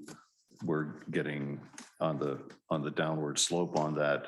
And I'd rather have us do an up or down, yes or no vote on that sooner rather than later. Okay. All right, so we understand the context is all about, related to the funding for maintenance budgeting. How do we take care of what we have, as well as adding new and maintaining them, looking at the fee extension of the fee as a policy decision around that. Looking at evaluating adding recreation services back to that program, and also evaluating the staff resources necessary to fund your desired program. Can I ask one clarification too? Yes. So there was also some discussion, you're like, no, you're done. No, that there was some discussion about whether or not we would encourage our planning department to only have SDCs versus land acquisition as well. And so I don't know if it falls under this bullet point, but that would be helpful for staff to know if we should, unless it's the Emerald Necklace, you were only asking for SDCs or something, some sort of policy direction on that too. So Need to be a connection. Councilor Spoon? Yeah, everyone knows I feel very strongly about that. I would like to develop some sort of policy or framework around if a developer would like to donate land in lieu of all or a portion of SDCs, what that process looks like. We don't really have one right now. And additionally, I wanted to go back to explore partnerships with the school district for property sale, exchange, or long-term lease. I would like to see an executive session on that. I think that we need to have some conversation privately related to real estate that would allow us to talk about what is the same and what has changed. So I think that largely we're probably on the same page, but I think an executive session would go a long way if you're already having conversations with Dr. Downs, which I love. I love that you're doing that, but perhaps an executive session to get some framework around that, I think is prudent, like sooner rather than later. And just to clarify, I'm not negotiating anything. I've just initiated the conversation, and just anecdotally at this point, but just so everybody knows, because I know everybody's interested, there's a lot more receptivity to that discussion. And but that's all I've done so far, just entertain the idea of let's get together and start working on this. And I trust you, and I did not mean to imply. I did not mean to imply. I love that you've opened. Nope. I love that you opened the conversation. I just think we have not had that conversation as a council in a very long time. It's been a long time since we did it. So it's probably, we may as well do it now and make it all congruent. Yeah. Okay, so what we have then in the realm of parks are to, this is already underway, but understanding there's more conversations around real estate that need to happen, but exploring those partnership options with the school district already underway, but pursuing the legal determination on the wayside use. And then we just had received some good direction around what evaluate sustainability means. So we'll reword that for you to better reflect your direction on that. Councilor Parker? And the policy discussion and direction on the SDCs. Yes. I think it would be helpful for staff if we could all, a majority of us agree, that except in extreme cases, we don't want their least developable land. That we'll take the cash. Thank you. There may be some situations where we do want the land, but otherwise, in terms of the planning commission and in terms of planning staff, not to waste their times. on discussion of that sort of thing, that they can just explain to developers that this is the direction of the council. Now, I don't know how we get there, whether you have to come to us, whether you have to do that by resolution or intent of the council. But I'd like to save our development staff and planning commission from even have that filter. So I'm hearing there'll be two additional actions under this area. One will be the policy direction on SDCs and that framework for donating land in lieu of SDCs. And then the other item is the discussion on extending the park maintenance fee, on the analysis of the park maintenance fee. Because that really gets to the sustainability piece. Mary, I know this came up last time and you brought it up in your comments around the Canby area Parks and Rec District. Was there a separate specific action on that? I know there are some kind of I don't know if emotions there's, on it, or I guess there was uncertainty around what as a council you guys could even influence. So I don't know if there's a proposal for an action or. I guess my proposal for an action on that is, and I think it kind of came up in our conversation, is one, a history lesson on a more recent history lesson. We don't need to go back to 1970 on this issue, but what's that? It's 40 years old now, isn't it? Yeah, Something it's, like that. we don't need a full history, but just a recent one. And that to discuss, how, is that a district that we want to work with and leverage? Is that how does that play into our parks and rec components? There's been dialogue up here about, no, we don't want another layer of government. No, yes, we want somebody that can be a funding mechanism. How does that work? I know that in the parks master plan piece that was an ask for them to look at in terms of is how can the park and rec district be used as a funding mechanism for parks and recreation growth and the maintenance of said parks. So I don't know how we created, Scott's the parks guy. So that's the best I can do in terms of my explanation on it. If someone wants to streamline that thought, I'm all for it. I will just agree that the conversation about Capper is complicated. It's not just like, do we support them? Do we not endorse them? But really, if they exist, what does our relationship with them look like? It's a fairly nuanced and complicated question. And so I would largely agree with the mayor that conversation is more than just Capper, yay or nay. It's an if yes, then what? If no, then what? It's it requires really its own meeting, I think, to have that conversation. Even before we meet with Cappard, as a board, we haven't really had the conversation about what's our perspective on it. We've talked about meeting with Cappard or this or that, but I think as a board, we need to establish what our position is before we even have a meeting with anyone else. So I would just back that. I think he's spot on there. Yes, Councilor Parker. Now, let me club this horse myself a little bit here. I think I'd like to leave open the option of some sort of usefulness of Capper to the areas, park and especially recreation area. But I think it's premature right now. We are on the eve of getting our hands on and setting specific direction out of the park's master plan.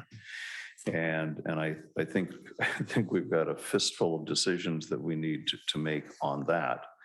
And again, the idea about if this city moves into a recreation program, is that something that we want to do only by ourselves, or do we want to have a partner with that? So I don't want to foreclose any possibilities that I could see how that could be a tool. But I don't think it's anything. I think we need to get through our park master planning process before we move on to that. But again, we've got a parks guy as our city manager, so I'll defer to him. I would agree, and that's what I was just about to say before you spoke as well. So I think if we get, when we get the results of the master plan, that'll help frame up some of that conversation, and then we can have some conversation around where the Capper piece of it kind of lies within that whole planning of our scope of what we're doing with Parks and Rec. So, yeah. So is there a desire to have this reflected in the goals, or just know that this is coming as an outcome from your Parks and Rec master plan process? Yeah, that's kind of, I mean, I think it's both and, but I think it's more of an outcome of, because my understanding from the Parks Master Plan portion of Capper is that there was meetings with members of Capper, and the discussion with that was to, like, how can Capper be utilized in a partnership with not only the city, but our Parks and Rec Board, right? So when we look at, and Scott and I have had some conversation with this, and is that is that through IGAs, MOUs, intergovernmental agreements, memorandums of understanding between Capper and the city? And what is that district? I mean, there's been talk of shrinking the district. There's been talk of, does the Capper become the funding piece? Let me pause for a second. Yeah. It's 8:15. I want to make sure, I promise we Yeah. get done by 9:00. I think by putting something in your goals, it sounds like this is going to happen anyway. By putting something in your goals, it elevates it to a certain, or it communicates that the council is actively working on this. And so I think, it's kind of a decision of does this need to be elevated in the goals to highlight to the community that this is something that we're working on at this time? Or can you trust that staff's going to bring it forward no matter what? I think it's more of a tactic or an action item, not a goal. Yeah. Yeah, There's some side of that. Yeah. Are you done? Okay. I agree with the mayor that I think that it's more of we're going to get the Parks Master Plan, and it's part of that larger conversation. It's like a sub conversation of that. So I don't think we have to establish it as a goal. I think we're all aware that conversation is coming. Okay, I'm going to highlight it as a footnote then, unless anybody else dissents on that. Are we okay with that? It's out there. Staff's going to make sure it comes forward to you. Okay.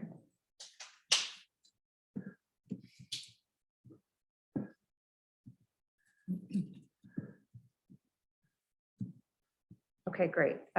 So the one that got mixed up here in the wrong category that I want to just circle back to, hopefully efficiently, was developing a communication and engagement plan. This one should have been up here in the enhanced engagement and communications goal area. And Councilor Bajorn, I think this was one that you brought forward to everyone's attention. Is there anything that you want to refresh our memories on so we Yeah, I begin think the discussion? the phrase I used at the time was brand management. In other words, the example of the quiet zone, right?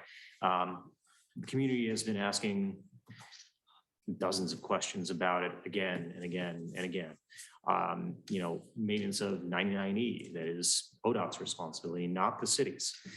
I think it's about time we start kind of looking at that and saying, okay, how can we manage that in a way that is productive, that's going to put the right message out and say, okay, this is what we're doing and this is how.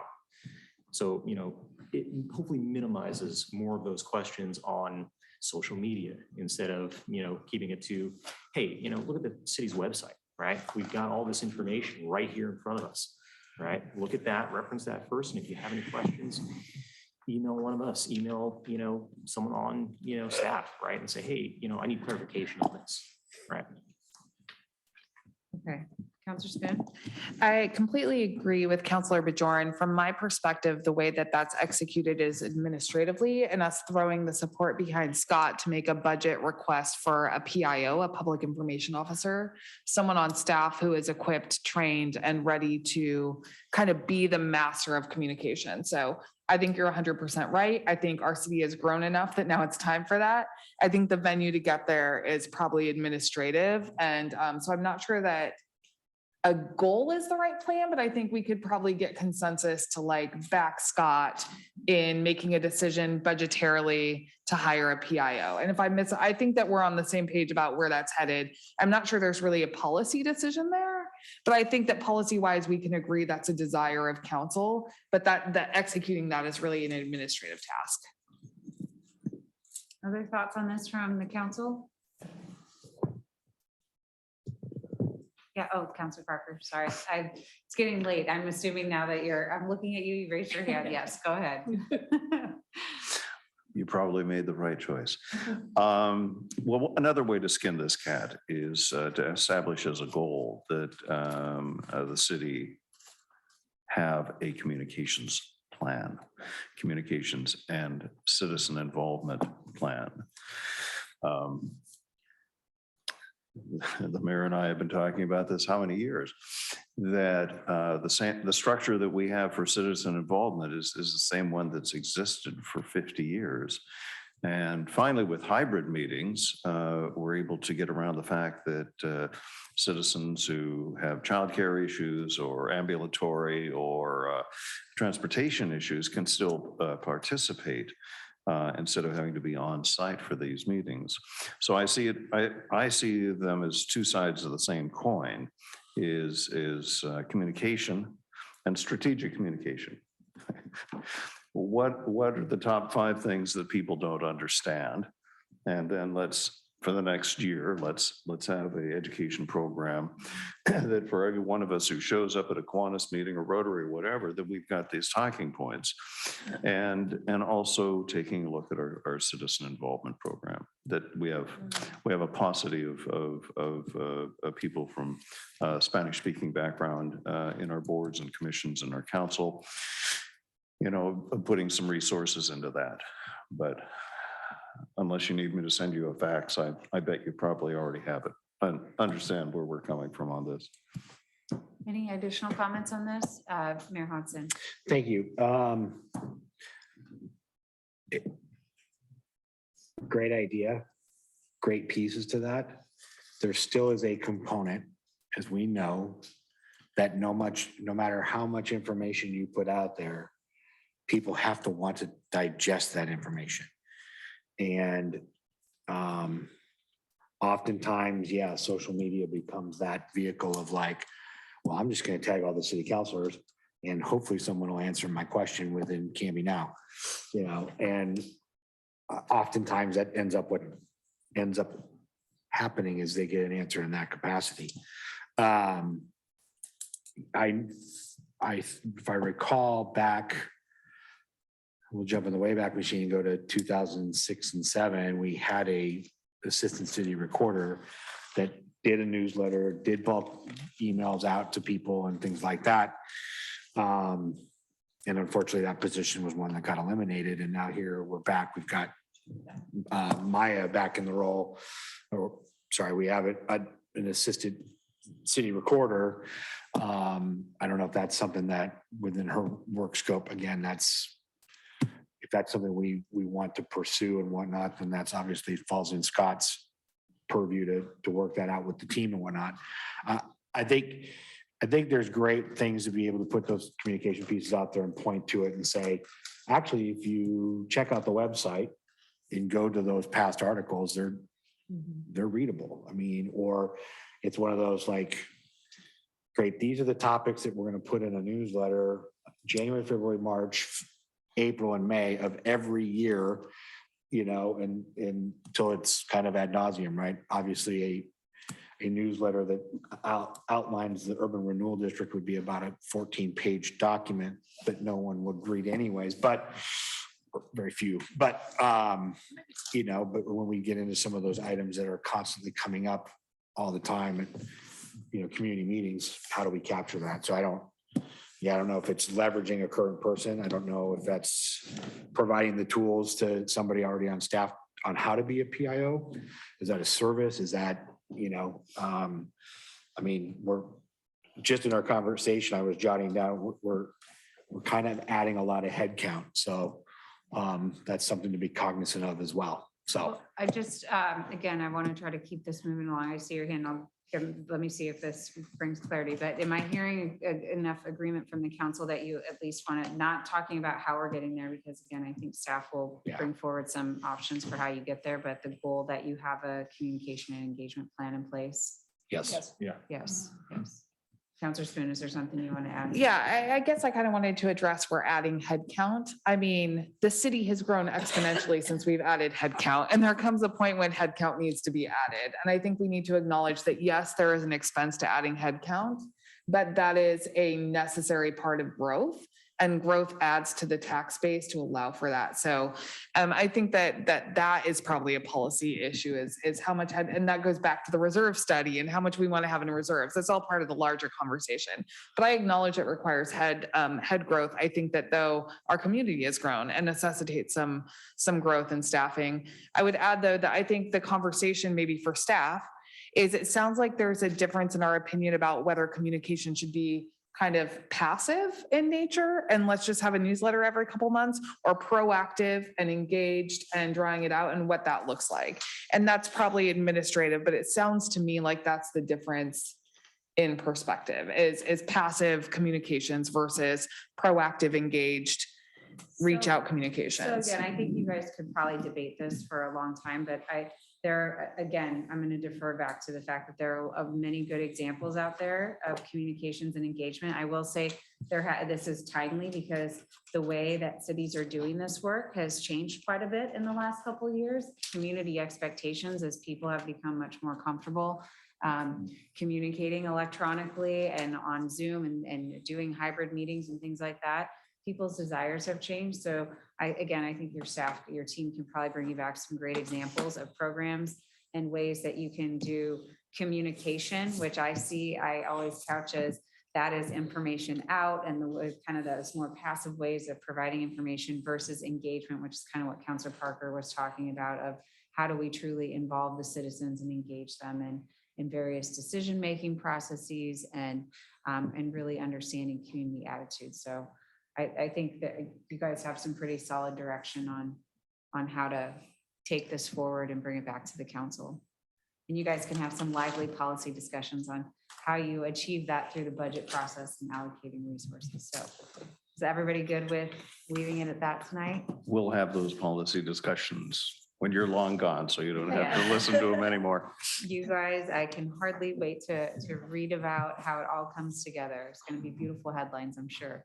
Okay, of how you achieve all your goals through your budget process. It's going to be great. All right, last area is planning and transportation system that eases the impacts of community growth. So there were lots of conversations around specific transportation projects when we had all those Post-its up on the board, but then we slimmed that down because all of those things were going to be addressed through an update of your transportation system plan.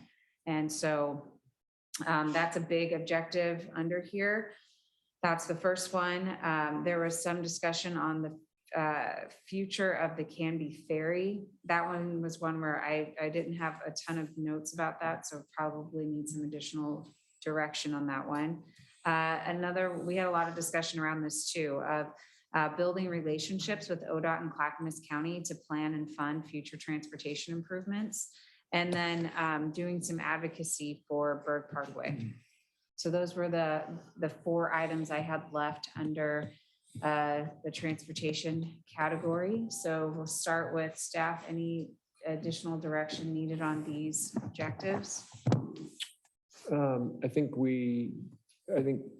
council knows we're working on nearing that transportation system plan update. That's already kind of on our list. So again, that could be one of those. Asterisks. Yeah, in process, or at least very much on our radar to begin. The Canby ferry, I think that conversation emanated from a couple things. One is I received a request from the county that we're looking at.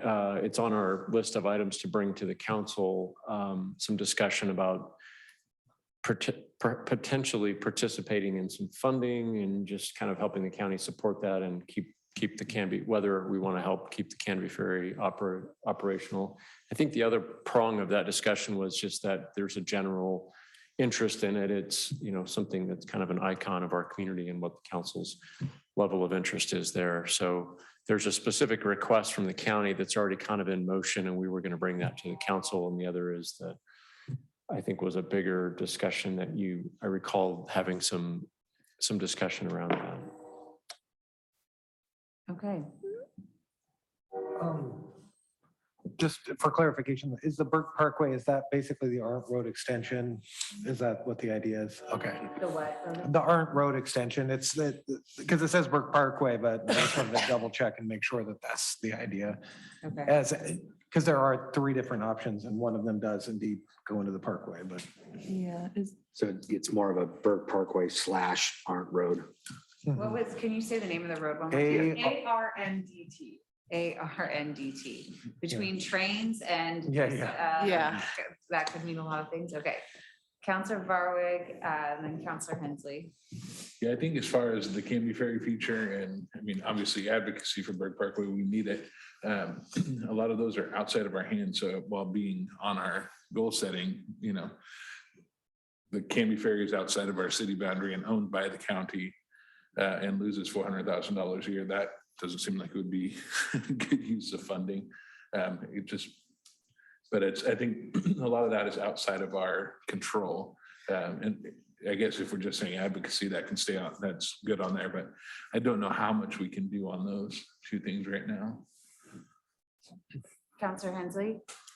Thank you. I'm just on the Burke Parkway Arndt Road connection piece. I'm just wondering what conduct advocacy, what that piece is, because my way of thinking the Burke Parkway Arndt Road connection was kind of should be an asterisk because those conversations are happening from what I understand as recently as this morning.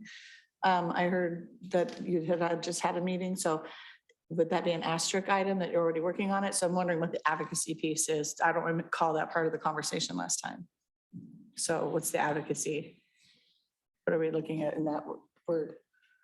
I mean, they're looking at options. Making sure the state knows that we want. So advocacy with region leaders rather than the community at large. Okay.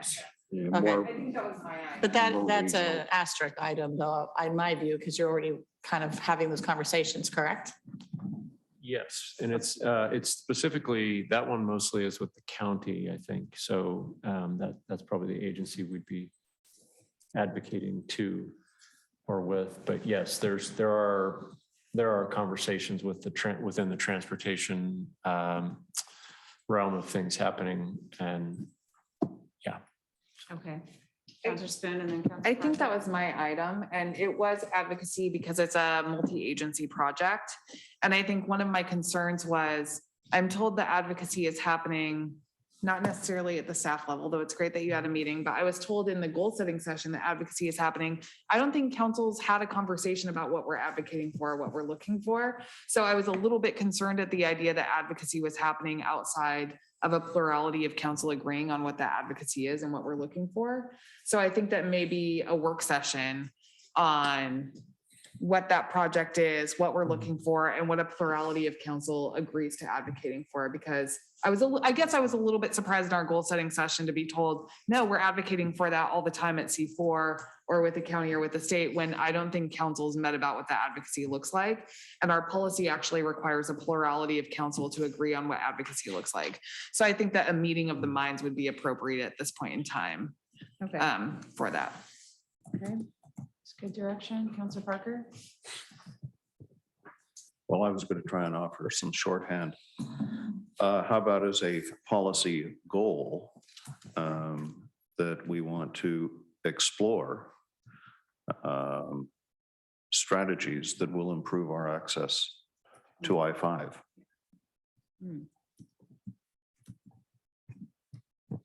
Reframing this language to explore strategies that will improve access to I-5.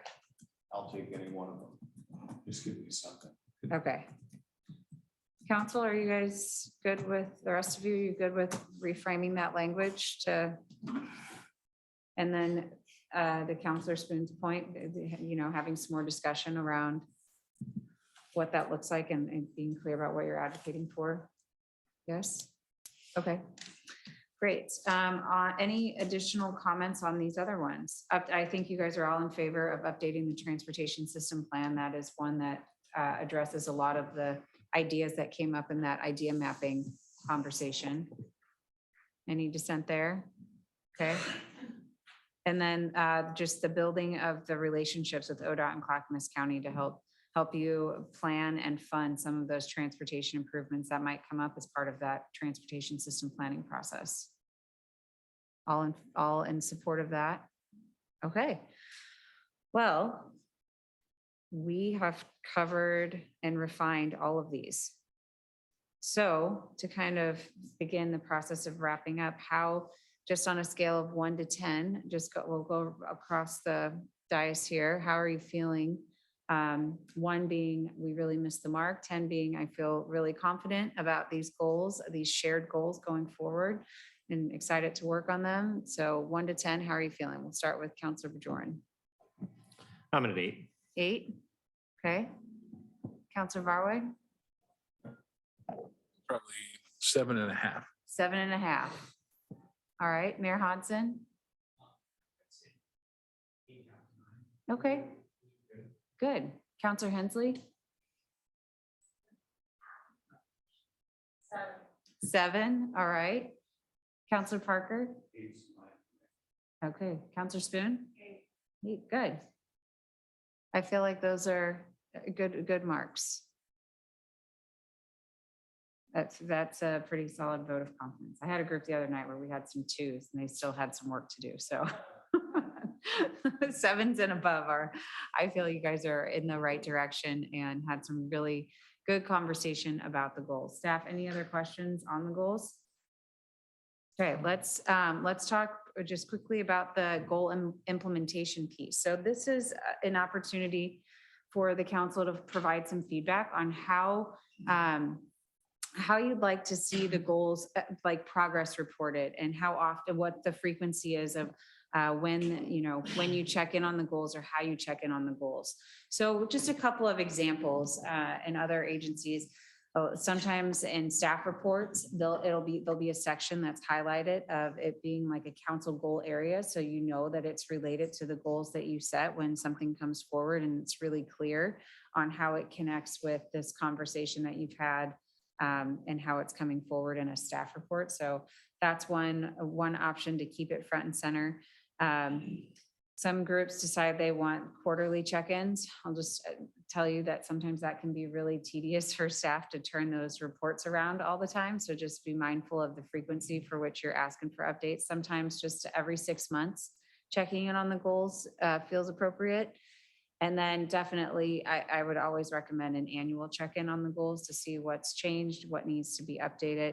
And typically with election cycles, when you have new people coming on board, it's prudent to do a goal setting session again, where when you have new faces at the table, it's always a good time to check in and see what sort of new ideas are coming up. So those are some practices I've seen in other communities, and let's just go around and hear what you have. So I saw Councilor Parker's hand and then Councilor Barwick.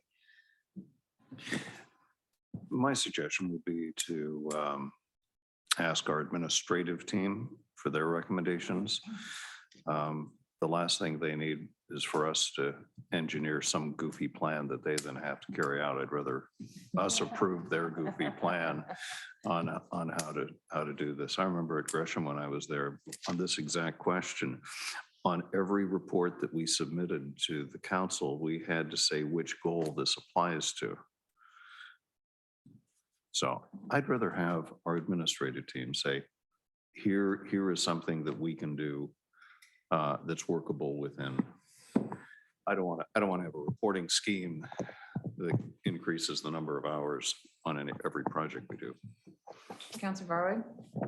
Yeah, I was going to say, I think on an as-needed basis, if there's something coming up that we're discussing that might touch on one of these, maybe a quick update on how this is affecting our goals. But also, I think, as you mentioned, an annual, I was going to say end of the year, but again, with it being an election year, that could possibly change from December to January, who's sitting in these seats. And so maybe after the first of the year, as we start to gear up for next year's goal setting, to kind of touch base on how we're doing on all of these. Any other expectations to Oh, I was share gonna say with one more staff? thing. I was gonna say one more thing, sorry, and that's once we accomplish a goal, maybe to have a celebration or, something, not necessarily a party, but I mean, just to celebrate it on the dais here to say, we've accomplished this goal and acknowledge that we did what we set out to do.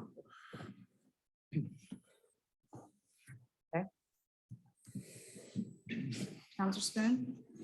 I would love to hear how staff would like to report on it, but I think it would be great if there was like an Excel spreadsheet that just you kept a general status update. And if any point in time, one of us said, what's going on, you could easily send it to us, but it doesn't have to be detailed. Just like, this is the last action that was taken on this goal, whatever, like something simple that should anyone call for, status, that we could get a quick, this is the goal Excel spreadsheet, largely in terms of how you communicate on each individual goal. I assume that will be as needed as progress occurs or whatever, and I'm interested in your input.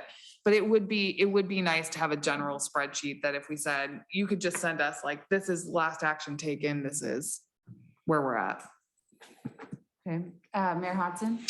So I think, to Councilor Parker's point, I think when 2 city managers ago, when things were being moved forward for conversation, it was often either in the staff report, how it was supporting a particular goal item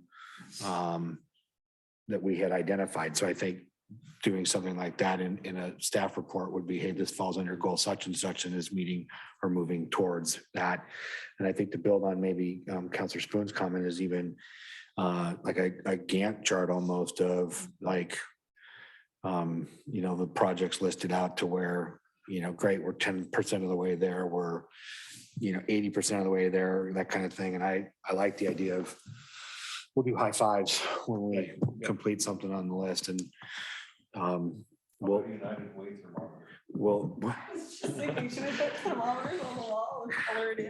bring a fruit basket for staff. How's that? Okay, I have got all the ideas down for recognition. High fives, thermometers, fruit baskets. All right, I've squeezed and extracted every last good idea. Scott and Joe and Melissa are staff team here. How do you see reporting back to the council as I have to report it. a methodology, or like quarterly, monthly, twice a month, every 6 months? The first, Well, I can give a kind of my quick answer, and then I'm sure we'll have more conversation as we unfold all this. But the 2 things that I well, actually not just 2, but a couple things that really hit me are, I've done this in other places, and I really like putting the goal on the staff report and saying this goes with goals number 1 and 3. It accomplishes something to those things or whatever. I also like the kind of this Gantt chart, spreadsheet, whatever we call it, that can easily be just sent out to you, as kind of as needed, or we could send it out monthly or something like that. Reports that we get maybe. Yeah. Like every other Yeah, it could be in those. That's not only is that, I think, easy to do, it is very helpful for staff as well, because it helps us track what we're doing for your goals, and then we send that to you, and so that those 2 are slam dunks. I think just the kind of maybe massaging how often we want to do some kind of a formal report in a council meeting or something like that. We could work that out. And then I would just like to, as kind of on this topic, advocate that we do a refresher on these every year. Now that we've set the kind of a baseline here, and I know it had been a while since we've done this previously, but if we were able to stay on this every year, it won't, I think the lift will be easier each year because we'll just revisit. Do we want to adjust to where are we at on these? So I would certainly love to see us do that, obviously. It wouldn't have to take 2 nights and Right. 10 hours. Counselor Parker. Well, and to build on that, Scott, the other thing that it would help staff with, when anybody came up with yet another great idea, naming no names, but me, of being able to say, well, how does that fit into our existing set of goals? And it's a way to put it on the bubble until our next goal setting session. You know, it's a way for staff to weaponize against an overcrowded agenda and ad hoc topics coming at you. So I think it's a way for us to discipline ourselves, and it's a way for staff to have some sense of, this is going to be my workload for the next year, and I'm going to be protected from something falling out of the sky. My only add, and this is to build on Counselor Hensley's point, which is I could envision a lot of these being in the bi-monthly reports, because planning could just say, this is where we're at on the housing needs and assessment. This is where we're on the economic, you know what I mean? This is the contact that we've made as one of their bullet point items too. So there could probably be a multitude of modes of how to communicate these things, and not just maybe just one, but yeah, the frequency of maybe a giant report is still something we could come up with too. I think you guys are on the right track. I think the key to goal implementation is really keeping the goals in front of you. And to Councilor Parker's point, the council, it does give staff a great tool to remind elected bodies what they set their sights on. So because you are going to see all of those other issues and, you know, hot topics come up in your community, and this is a way to keep you focused with eye on the prize. Not to say that those things, sometimes you won't have to deal with them, but it's good to have a mindful, intentional conversation about what maybe the timeline can slip a little bit because you've got to deal with this other thing. So it forces you to be thoughtful about how you prioritize. Yes. I think I'm just adding on to what you just said, but you know, even to the point of posting those goals in the council chambers, in our administrative offices, you know, actually kind of put them in a frame. I think we've got one that is back here. I believe that's the last time there was a formal goal setting. So literally keeping it in front of us. And had another thought, but it went away. So if it comes back, I'll go back. Yeah, one deliverable that you'll get as part of your summary report is I'll put together a little graphic of your goals and the kind of the high level titles. And I won't have all the detail behind it. That will be in your report. But some councils have taken that graphic and they just they print it, laminated in like 11 by 17. They have it at each seat of the dais. So it's constantly in front of you. So you cannot forget. We had like a 20 by 24 poster on the wall behind the dais. Yeah. Of the building. So we just haven't done that since having it, you know, displayed That's like back that. there. It's just been in our packet. Where? It's in Oh. the back frame there. It's too I far think- away. I can't see it over here. Anyhow, that'll be part of your deliverables that we'll put together.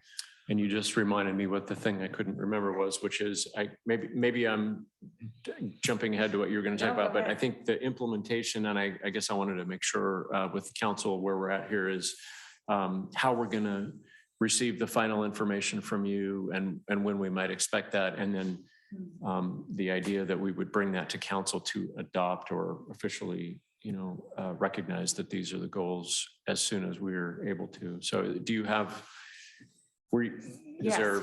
Yeah. Can I you just probably talk about need how to- that would Let's talk proceed? about it generally, because I'm not going to consult my calendar in the middle of the meeting, but I think within 2 weeks, I'll have a solid draft report put together for you. So you would be able to get that to the council for, I'm not sure what your packet deadlines are. Probably check with Melissa on that to try and align closely so that you can have it here pretty soon. If not your next meeting, I'm not sure when that is, Next the week. following, next week. Yeah, so it probably won't be ready for April next week's meeting, but probably then the one after that. Sound good? All right. So Just the final thought as we wrap up this process is just to close everything out, is to just maybe reflect for a moment as to what you wanted to, we started with setting the intention, and now I just want you to think of your intention as a team to move the goals forward, and maybe something that you're going to take as you take forward with you into this work and implementing your goals. So just how you want to be intentional about being a part of this team, because as we talked about in the very beginning, you guys need to act as one body to help move these goals forward. And so I want to end it on a positive note of how are you guys going to work together as a team, and each individual, like how are you going to be a part of this team to move your goals forward?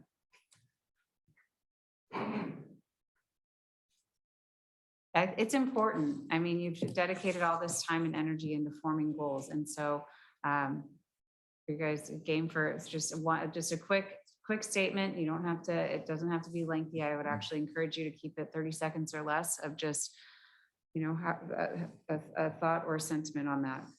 Councilor Bajoran?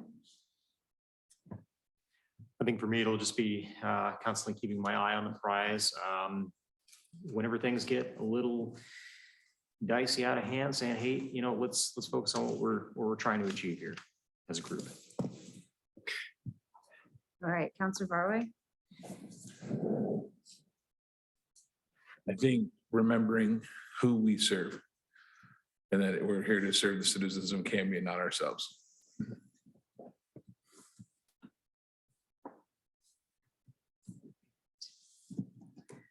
Mayor Hodson?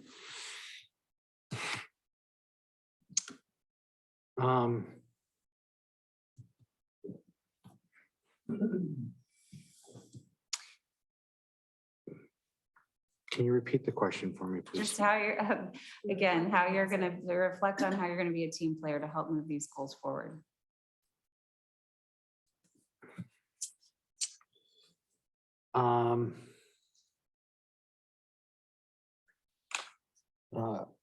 For me, it'll be to, much like the two previous gentlemen, just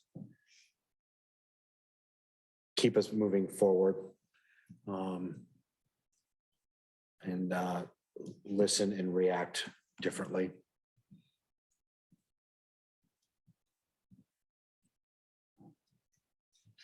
Councilor Hensley? Continue to have conversations. God gave me 2 ears and 1 mouth. I use them accordingly. And what was that? I said, God gave me 2 ears and 1 mouth, and I use them accordingly. Okay.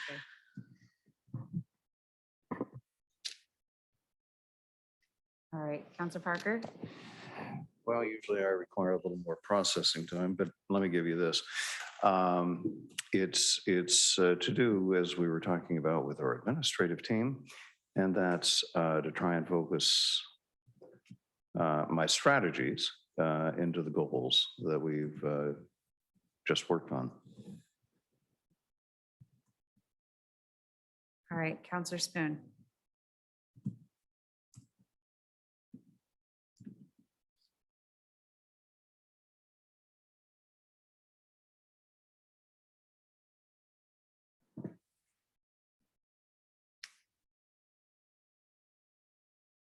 To rise above the political games and the circus, and remember that we are here to work as a team to do the work of the city.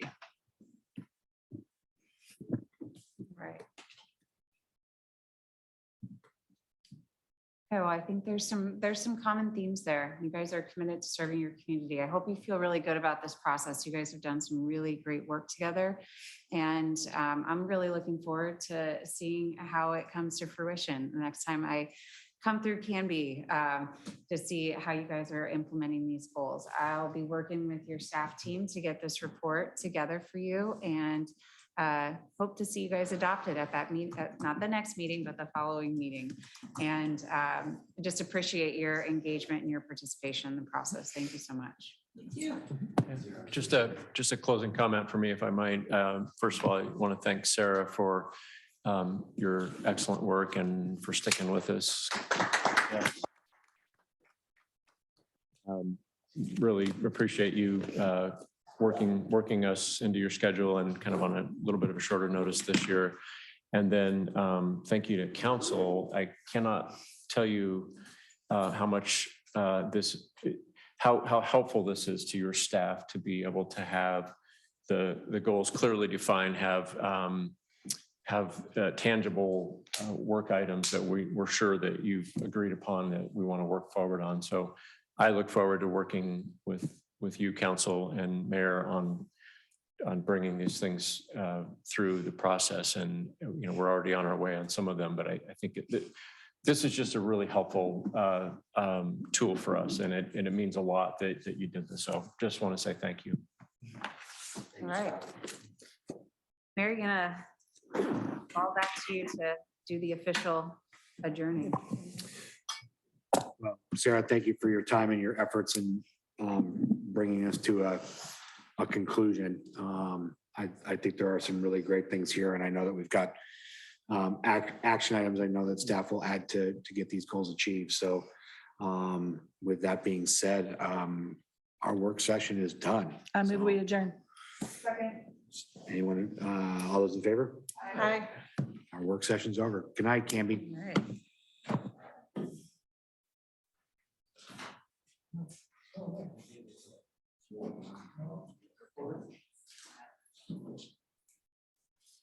Sarah, thanks again. Appreciate your professionalism. And the 4 years.